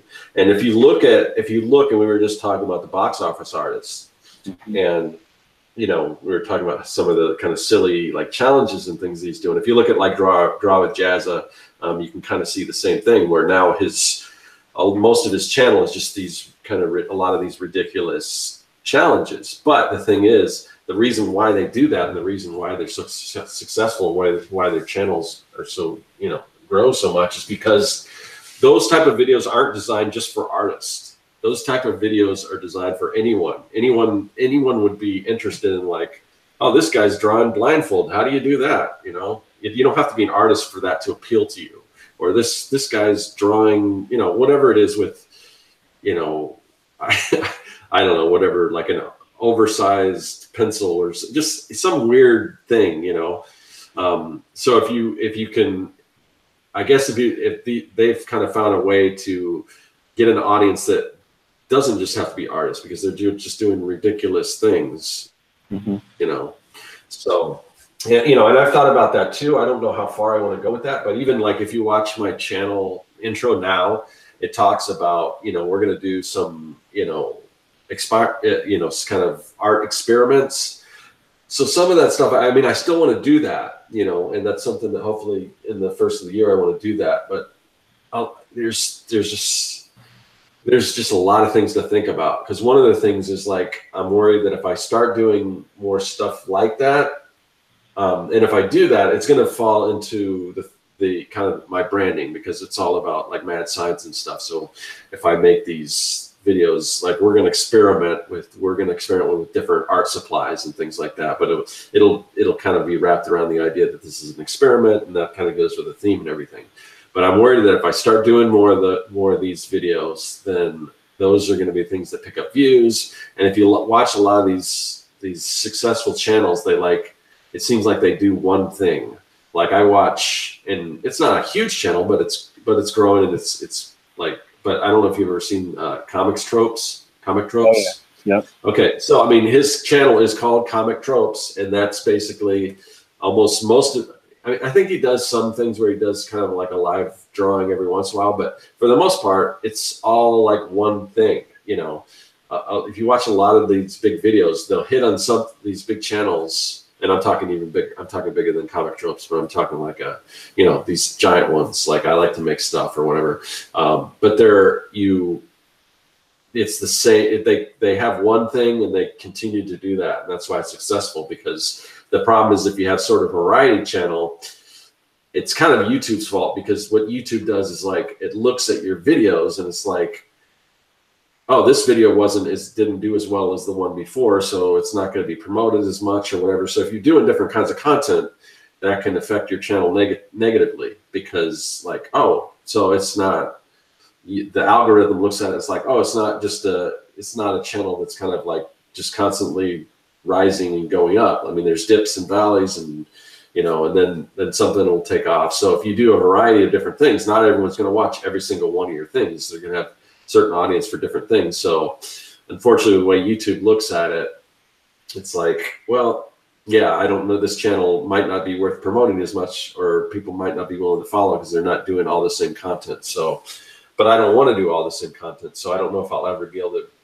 to be like, get super big on YouTube, and probably, but so that's something to think about. But again, back to the original question is, I think, there's things you can do that appeal to people that aren't just artists, doing art. Because people like art. One thing that I've noticed, that the average person, they kind of judge art on how much does it look like this real thing. Like you'll notice that people that do realistic portraits or whatever, they'll get crazy views, or that like, oh, look at you see it on Facebook or on Instagram. Look at this person who draws almost like real life. And I don't, I admire what people like that can do, how they can capture likenesses and get it real close to, realistic looking.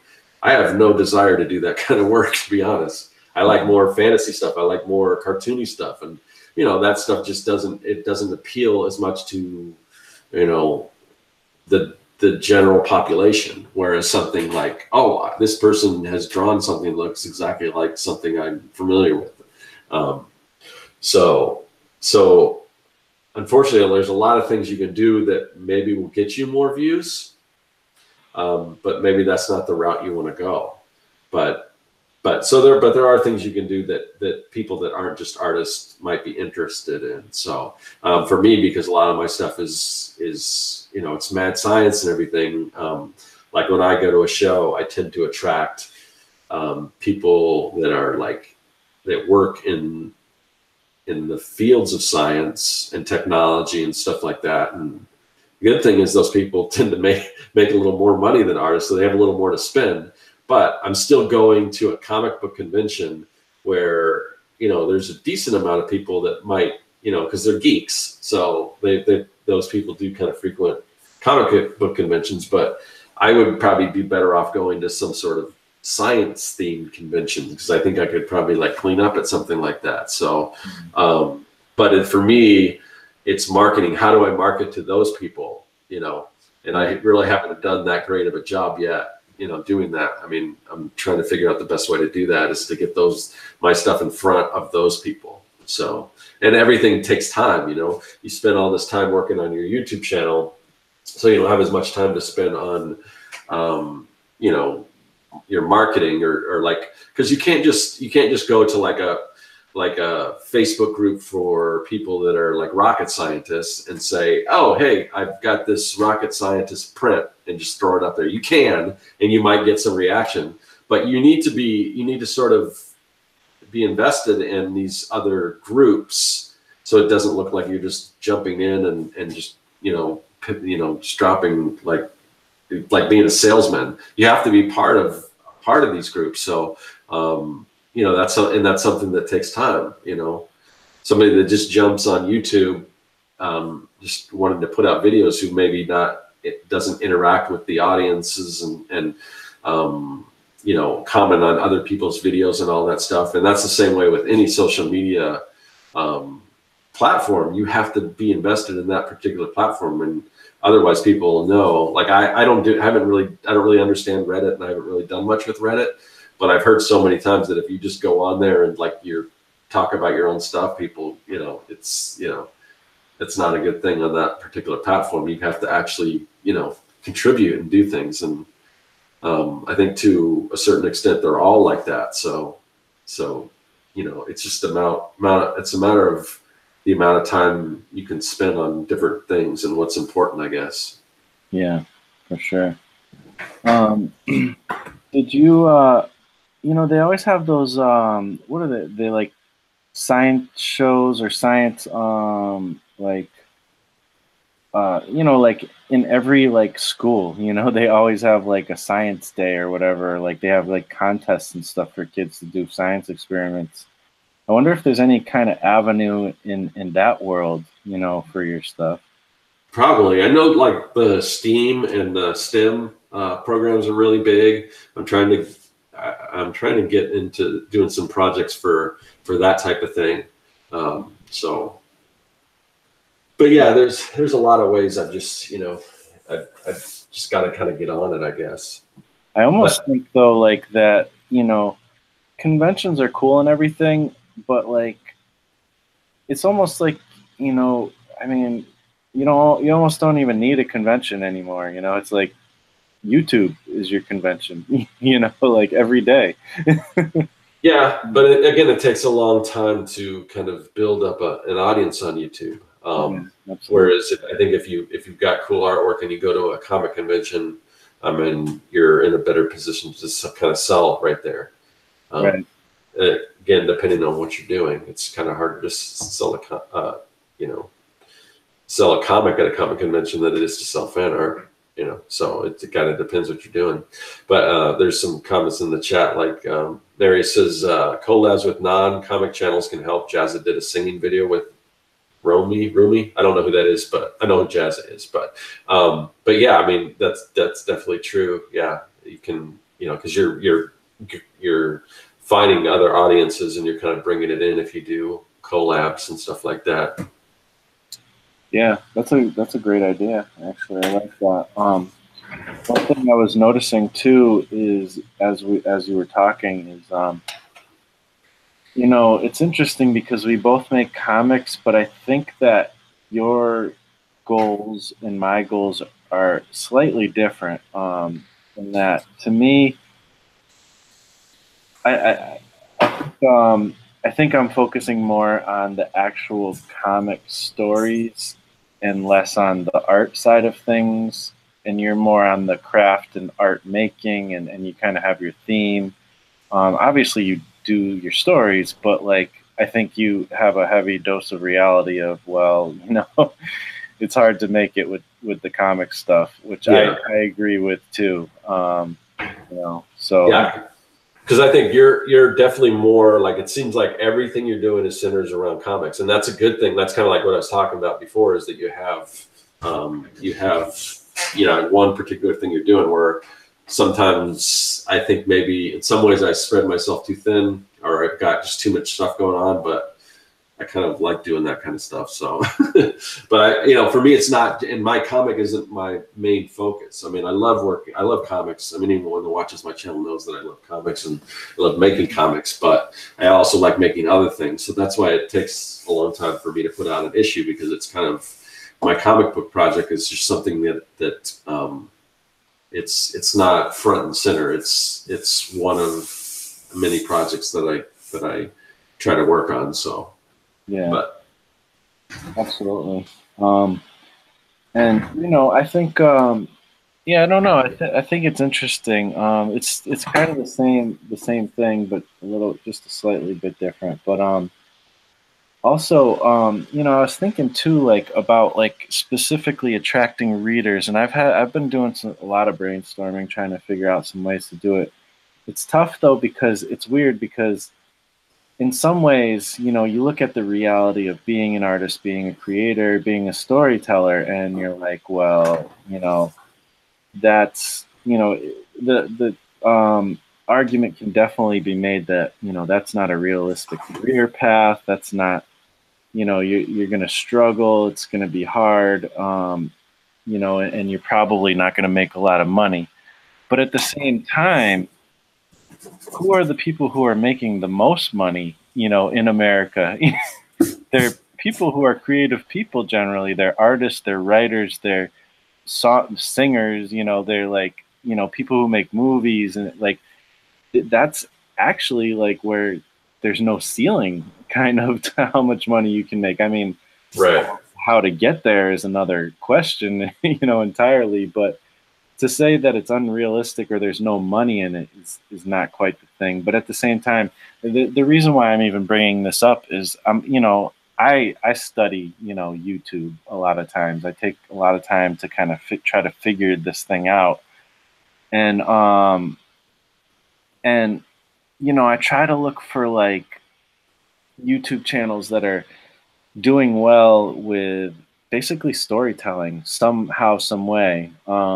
And it doesn't necessarily have to be comics, but it would be awesome to see an example of comics, because that's exactly where I'm at. But, there are some places, and basically probably the biggest storytelling type of YouTube channels that I can find are ones of just like normal people talking about their lives, which, that's not quite what I want to do. And then there's this other tier of, it's kind of like story time, like people talking about their lives, but they do like this very kind of basic animation to kind of illustrate it.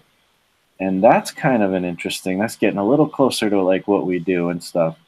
But how, like, even like, it's almost like you have to have something different that attracts people, but then somehow parlay that into, hey, I make comics. Because you have like the example of like Mark Crilly, which is something more obvious, like something you and I are already doing on our YouTube channel, kind of teaching some people some things and doing, displaying our art in different ways. But then, oh, hey, I also make comics if you'd like to buy them, like Mark Crilly's like kind of he's almost like the godfather of that on YouTube.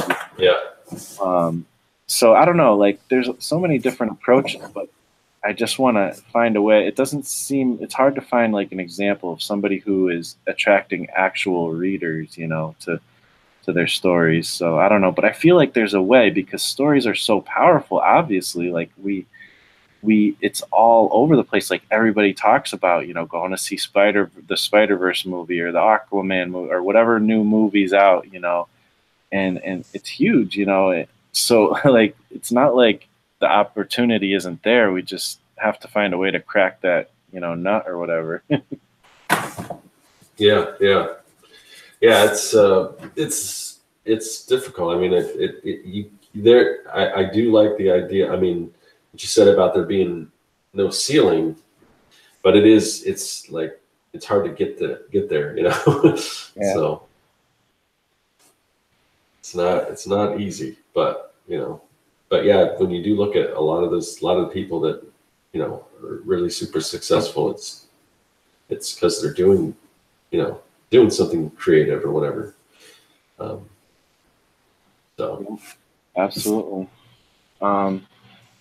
Yeah, I was gonna try to see if I could catch up with the chat a little bit real quick. yeah, go ahead.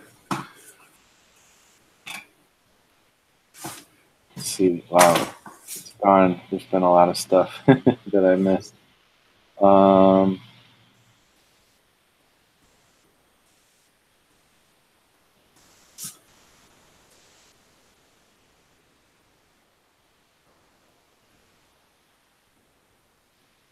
Okay, they're talking about certain things. I'm trying to see if I can catch certain things specifically.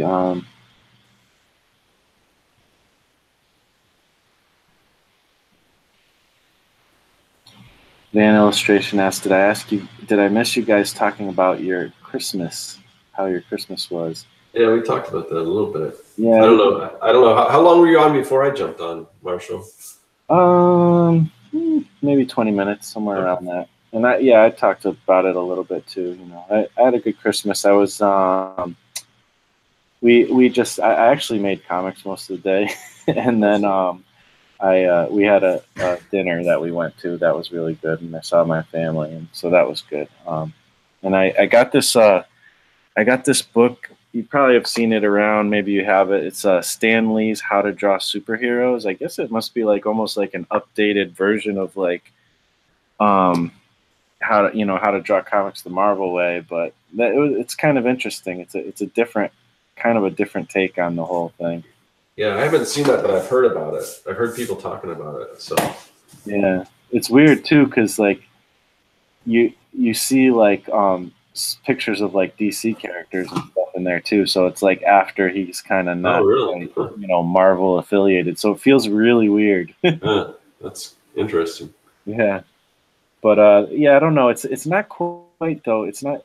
I'd actually say that probably how to draw comics the Marvel way is probably a much better how to draw comics book because it really goes in depth.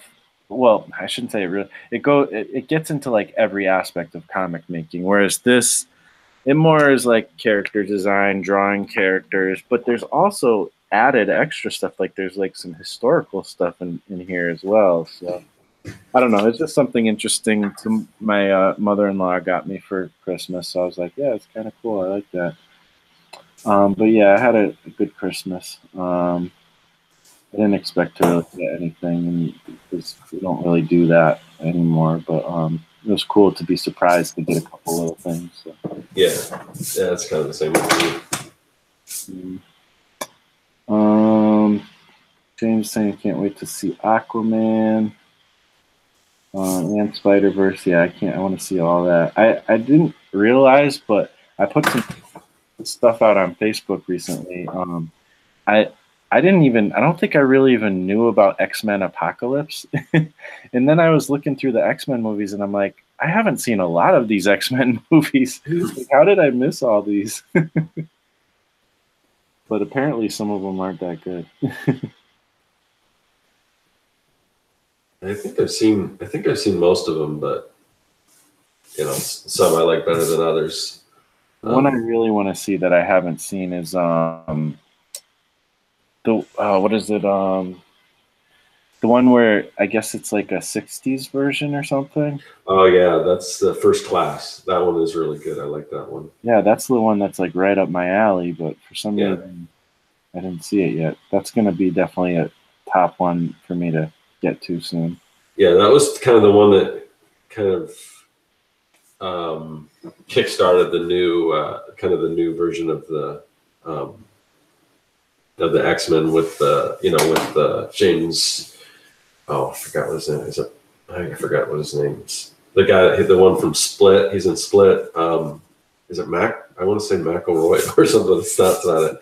Something McAfee or something like that. And then Michael Fassbender is Magneto. Mm-hmm. So that's kind of what kicked off that. Oh, okay. Yeah, I don't know much about it. I'm definitely gonna have to see it. I loved Logan. To me, that's one of the best X-Men movies ever. Yeah, that was good. But it's a whole different thing. Yeah. I liked the original one. That was cool, and maybe the second one was kind of cool too. I mean, they're not amazing, but they're pretty cool. Back then, we hadn't had a good X-Men movie yet, so I was all about it. So, yeah, I don't know. I don't think I saw Days of Future Past either, which is weird because I did definitely know about that one. But,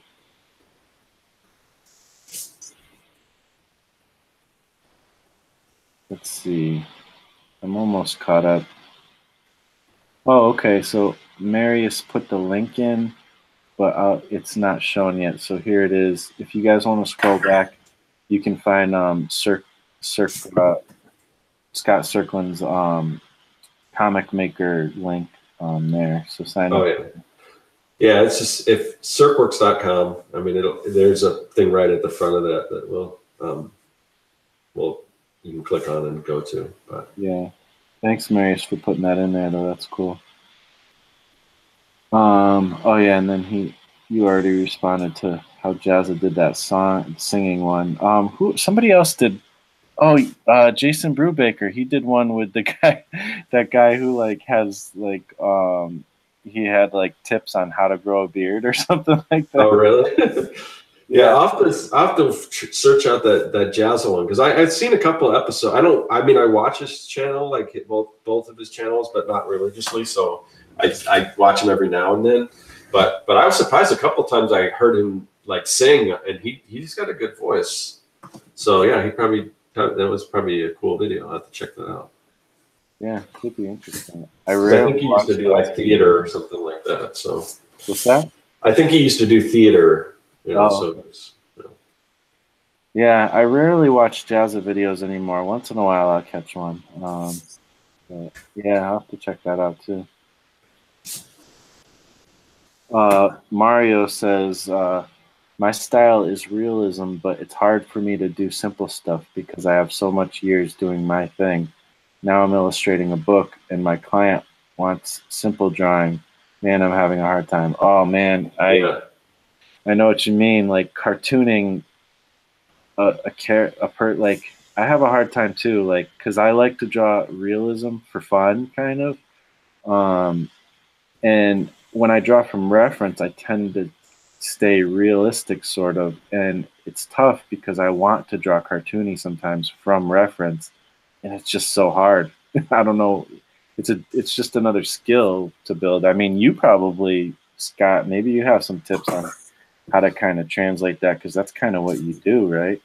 Yeah, it's difficult. I mean, it's kind of just what you're used to. For me, I'm not really that good at realistic drawing. So, and it's not because I can't do it. It's because I've never put my mind to it. If I decided, I really want to learn to draw realistically, I would just have to sit down and say, I'm going to take some classes. This is what I'm going to practice on. This is what I'm going to dedicate my time to. And then I think I would get better at, I know I would get better at realistic drawing. And it's kind of the same thing with cartooning. Now it might be a little, it's really hard, especially when you're so detail focused to to break everything down. And I have that because I think I'm probably somewhere in the middle. Because like if I was to try to do something really simple, like really like a Calvin and Hobbes or something, or like what you would see in a strip, and Calvin Hobbes might not be the best example because he's somebody that's like Watterson. He'll do like real simple like Calvin drawings, and then all of a sudden he meets a dinosaur. The dinosaur is really, you know, more comic book style, you know, a little more detailed. So he might not be the best, but like say Peanuts or something. Sometimes it's hard, and you got the other thing is when you're doing like those simple drawings, I think you have to draw characters over and over and over again. And as you do that, gradually they'll get more simple because the act of redrawing it, you're like, well, that extra line doesn't need to be there. Is that really, you know, because it's, even though it's just one line, if you're drawing that character over and over again. So you'll kind of see, and you can see that in the evolution of like comic strips. If you look at some of the early comic strips of almost any long running strips, you'll notice that the characters look a little different. And sometimes people like the way they look. Like if you look at like Charles Schultz's stuff, I really like the early stuff. I think it's better, but you know, the more you draw, the more we simplify, and then eventually that's what the characters kind of become known as. But it seems like it takes a long time to get there. And I'm always amazed by people who can, like, we just, like, in the last Artcasters, we had Vincent DePorter, who he draws, like, SpongeBob comics and Scooby-Doo comics, and he's really good at, like, nailing, like getting things totally on model. Like, so where he can, like, just draw Scooby-Doo, and it looks like Scooby-Doo. And the thing with those characters, the more simpler the character, the harder it is to kind of capture that likeness, because any little thing that's off, it's just not going to look right. Whereas if you have a more detailed character, you have a lot of more room to fudge. You know, people can say, "Oh, I can still tell who that character is." So the simpler the character is, just any little thing that's off, it's going to stand out, because there's, you know. So yeah, I don't know. I think it's just a matter of constantly like kind of redrawing that stuff over and over again. It's kind of just learning to do, you know, simpler drawings. Yeah. I think that technique is a good one. There's that exercise that I think Jake Parker's talked about. Other people have as well. Oh yeah, another one. Yeah. Where you do like the maybe like the 30-minute drawing, then the 10-minute drawing, then the 5-minute, then the 1-minute. And that can help you kind of break down what kind of lines you actually need and don't need too. So maybe try that, Mario. And he mentioned that one of the people he's like, the way that he needs to draw for this thing is like kind of a classic style that's kind of real but still cartoony, which he mentioned this guy Stan Drake apparently, which I don't know if you're familiar with that name, but I'm not. No, I'm not. An old classic comic book artist, and his stuff looks really awesome. I love it. So yeah, I don't know. It's like that old school like feathering technique is kind of in a lot of that kind of stuff, and yeah, it's really tough though to pare down when you're used to drawing realistically. I have the same struggle. I think it's just like you said, just keep at it. That's the only way to kind of figure it out, you know. At least for me. Yeah. Yeah. So, you know, again, and everything boils down to shapes. So you know, and the simpler the shapes are, you know. So for something like that, I just, you know, and a lot of times, like when you're dealing with like licensed characters, you draw the shapes, but like you have to, like, I didn't even realize that, because Vincent was talking about SpongeBob, and SpongeBob has a certain number of like his little spongy circles, you know, that, you know, you draw these basically square shape, but he's got a certain amount of circles on him, and that does not vary. You know, it's always the same amount of little circles, and they're always the same, basically kind of the same size. So it's little things like that. So I think if you're building a character, you know, say you draw your character with 3 different circles, you make a shape, and just always make sure that those circles are about the same size, or whatever shapes you're doing, you know. Yeah. Yeah, that's like a whole a whole nother thing to think about is, kind of continuity in your comics and stuff, which I'm not there yet. That'll be something I tackle a little later on in my progress. But you look at Corncob Rob, once it comes out, there's so many inconsistencies with all the characters. Oh, mine too. My characters, I look at them and sometimes the hair's a little different, and because that's the same thing with me. I mean, I've been drawing this comic because it's just kind of working on it here and there. I've been drawing this comic for years, so if you look at the first issue, the characters look a little different, Yeah.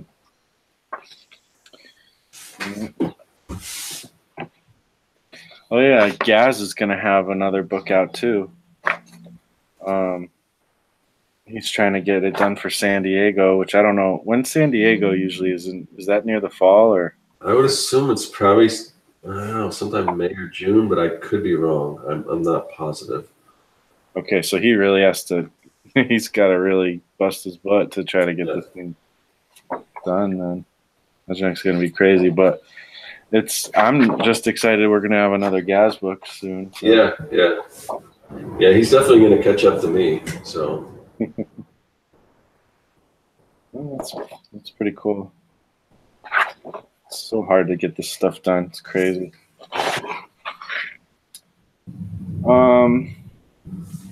So yeah, I don't know.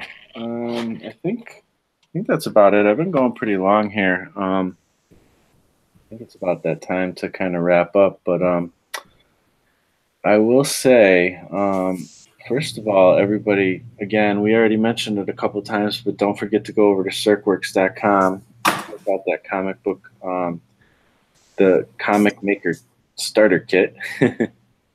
And again, the link will be in the description. And then I'm going to pan over again to this thing. This is what I was talking about earlier, this hierarchy of comic book making. And I messed up the word there. But, this is something I'm working on. And I'd love to hear in the comments. Let me know what you think of this kind of hierarchy. If it makes sense to you guys, or if I'm totally missing something or something needs to be taken out, like what do you think? I'm curious. I don't want to just like be the guy who's like, this is how it works. I'm trying to figure it out for myself too. But I think it has to do with priorities though, and it has to do with like what's most important at its most basic level, and then how do you move up to more and more sophisticated comic making, just like Maslow's hierarchy of needs. So check that out. Let me know. I discussed it more in the beginning of the episode, and you guys know where you can find me, donkeyjawprojects.com/comics, to read some free comics and some that you can pay for. Instagram and Twitter is MarshallLee_DJP.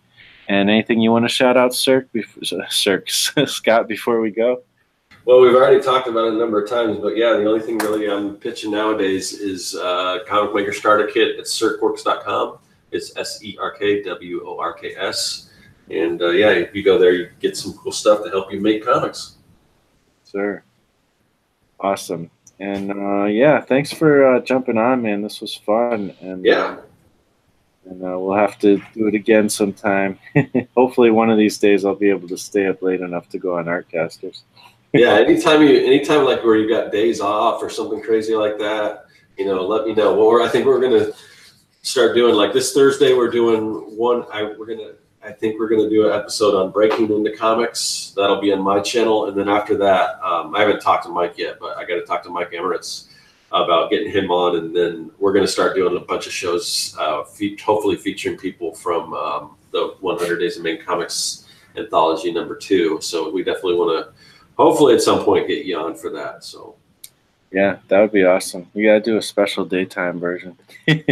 I could do it. I don't know if Josh could do it. That's the problem. You know? I noticed he did a video recently with Dan Eckes. Which I haven't quite seen yet, but it looked like it might have been a little more lighter out at that point. Yeah, I don't know. Maybe they did it on a Saturday or something, or a weekend. I'm not sure. But when they recorded that. I know they recorded a long time ago because Dan, he must have just a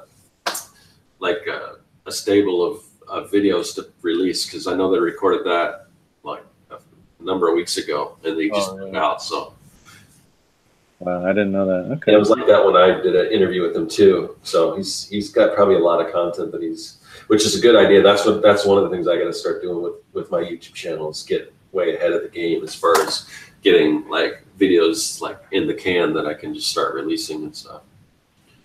Yeah, it's such a huge advantage, and I haven't done it in a while either, but I actually did record 2 videos yesterday.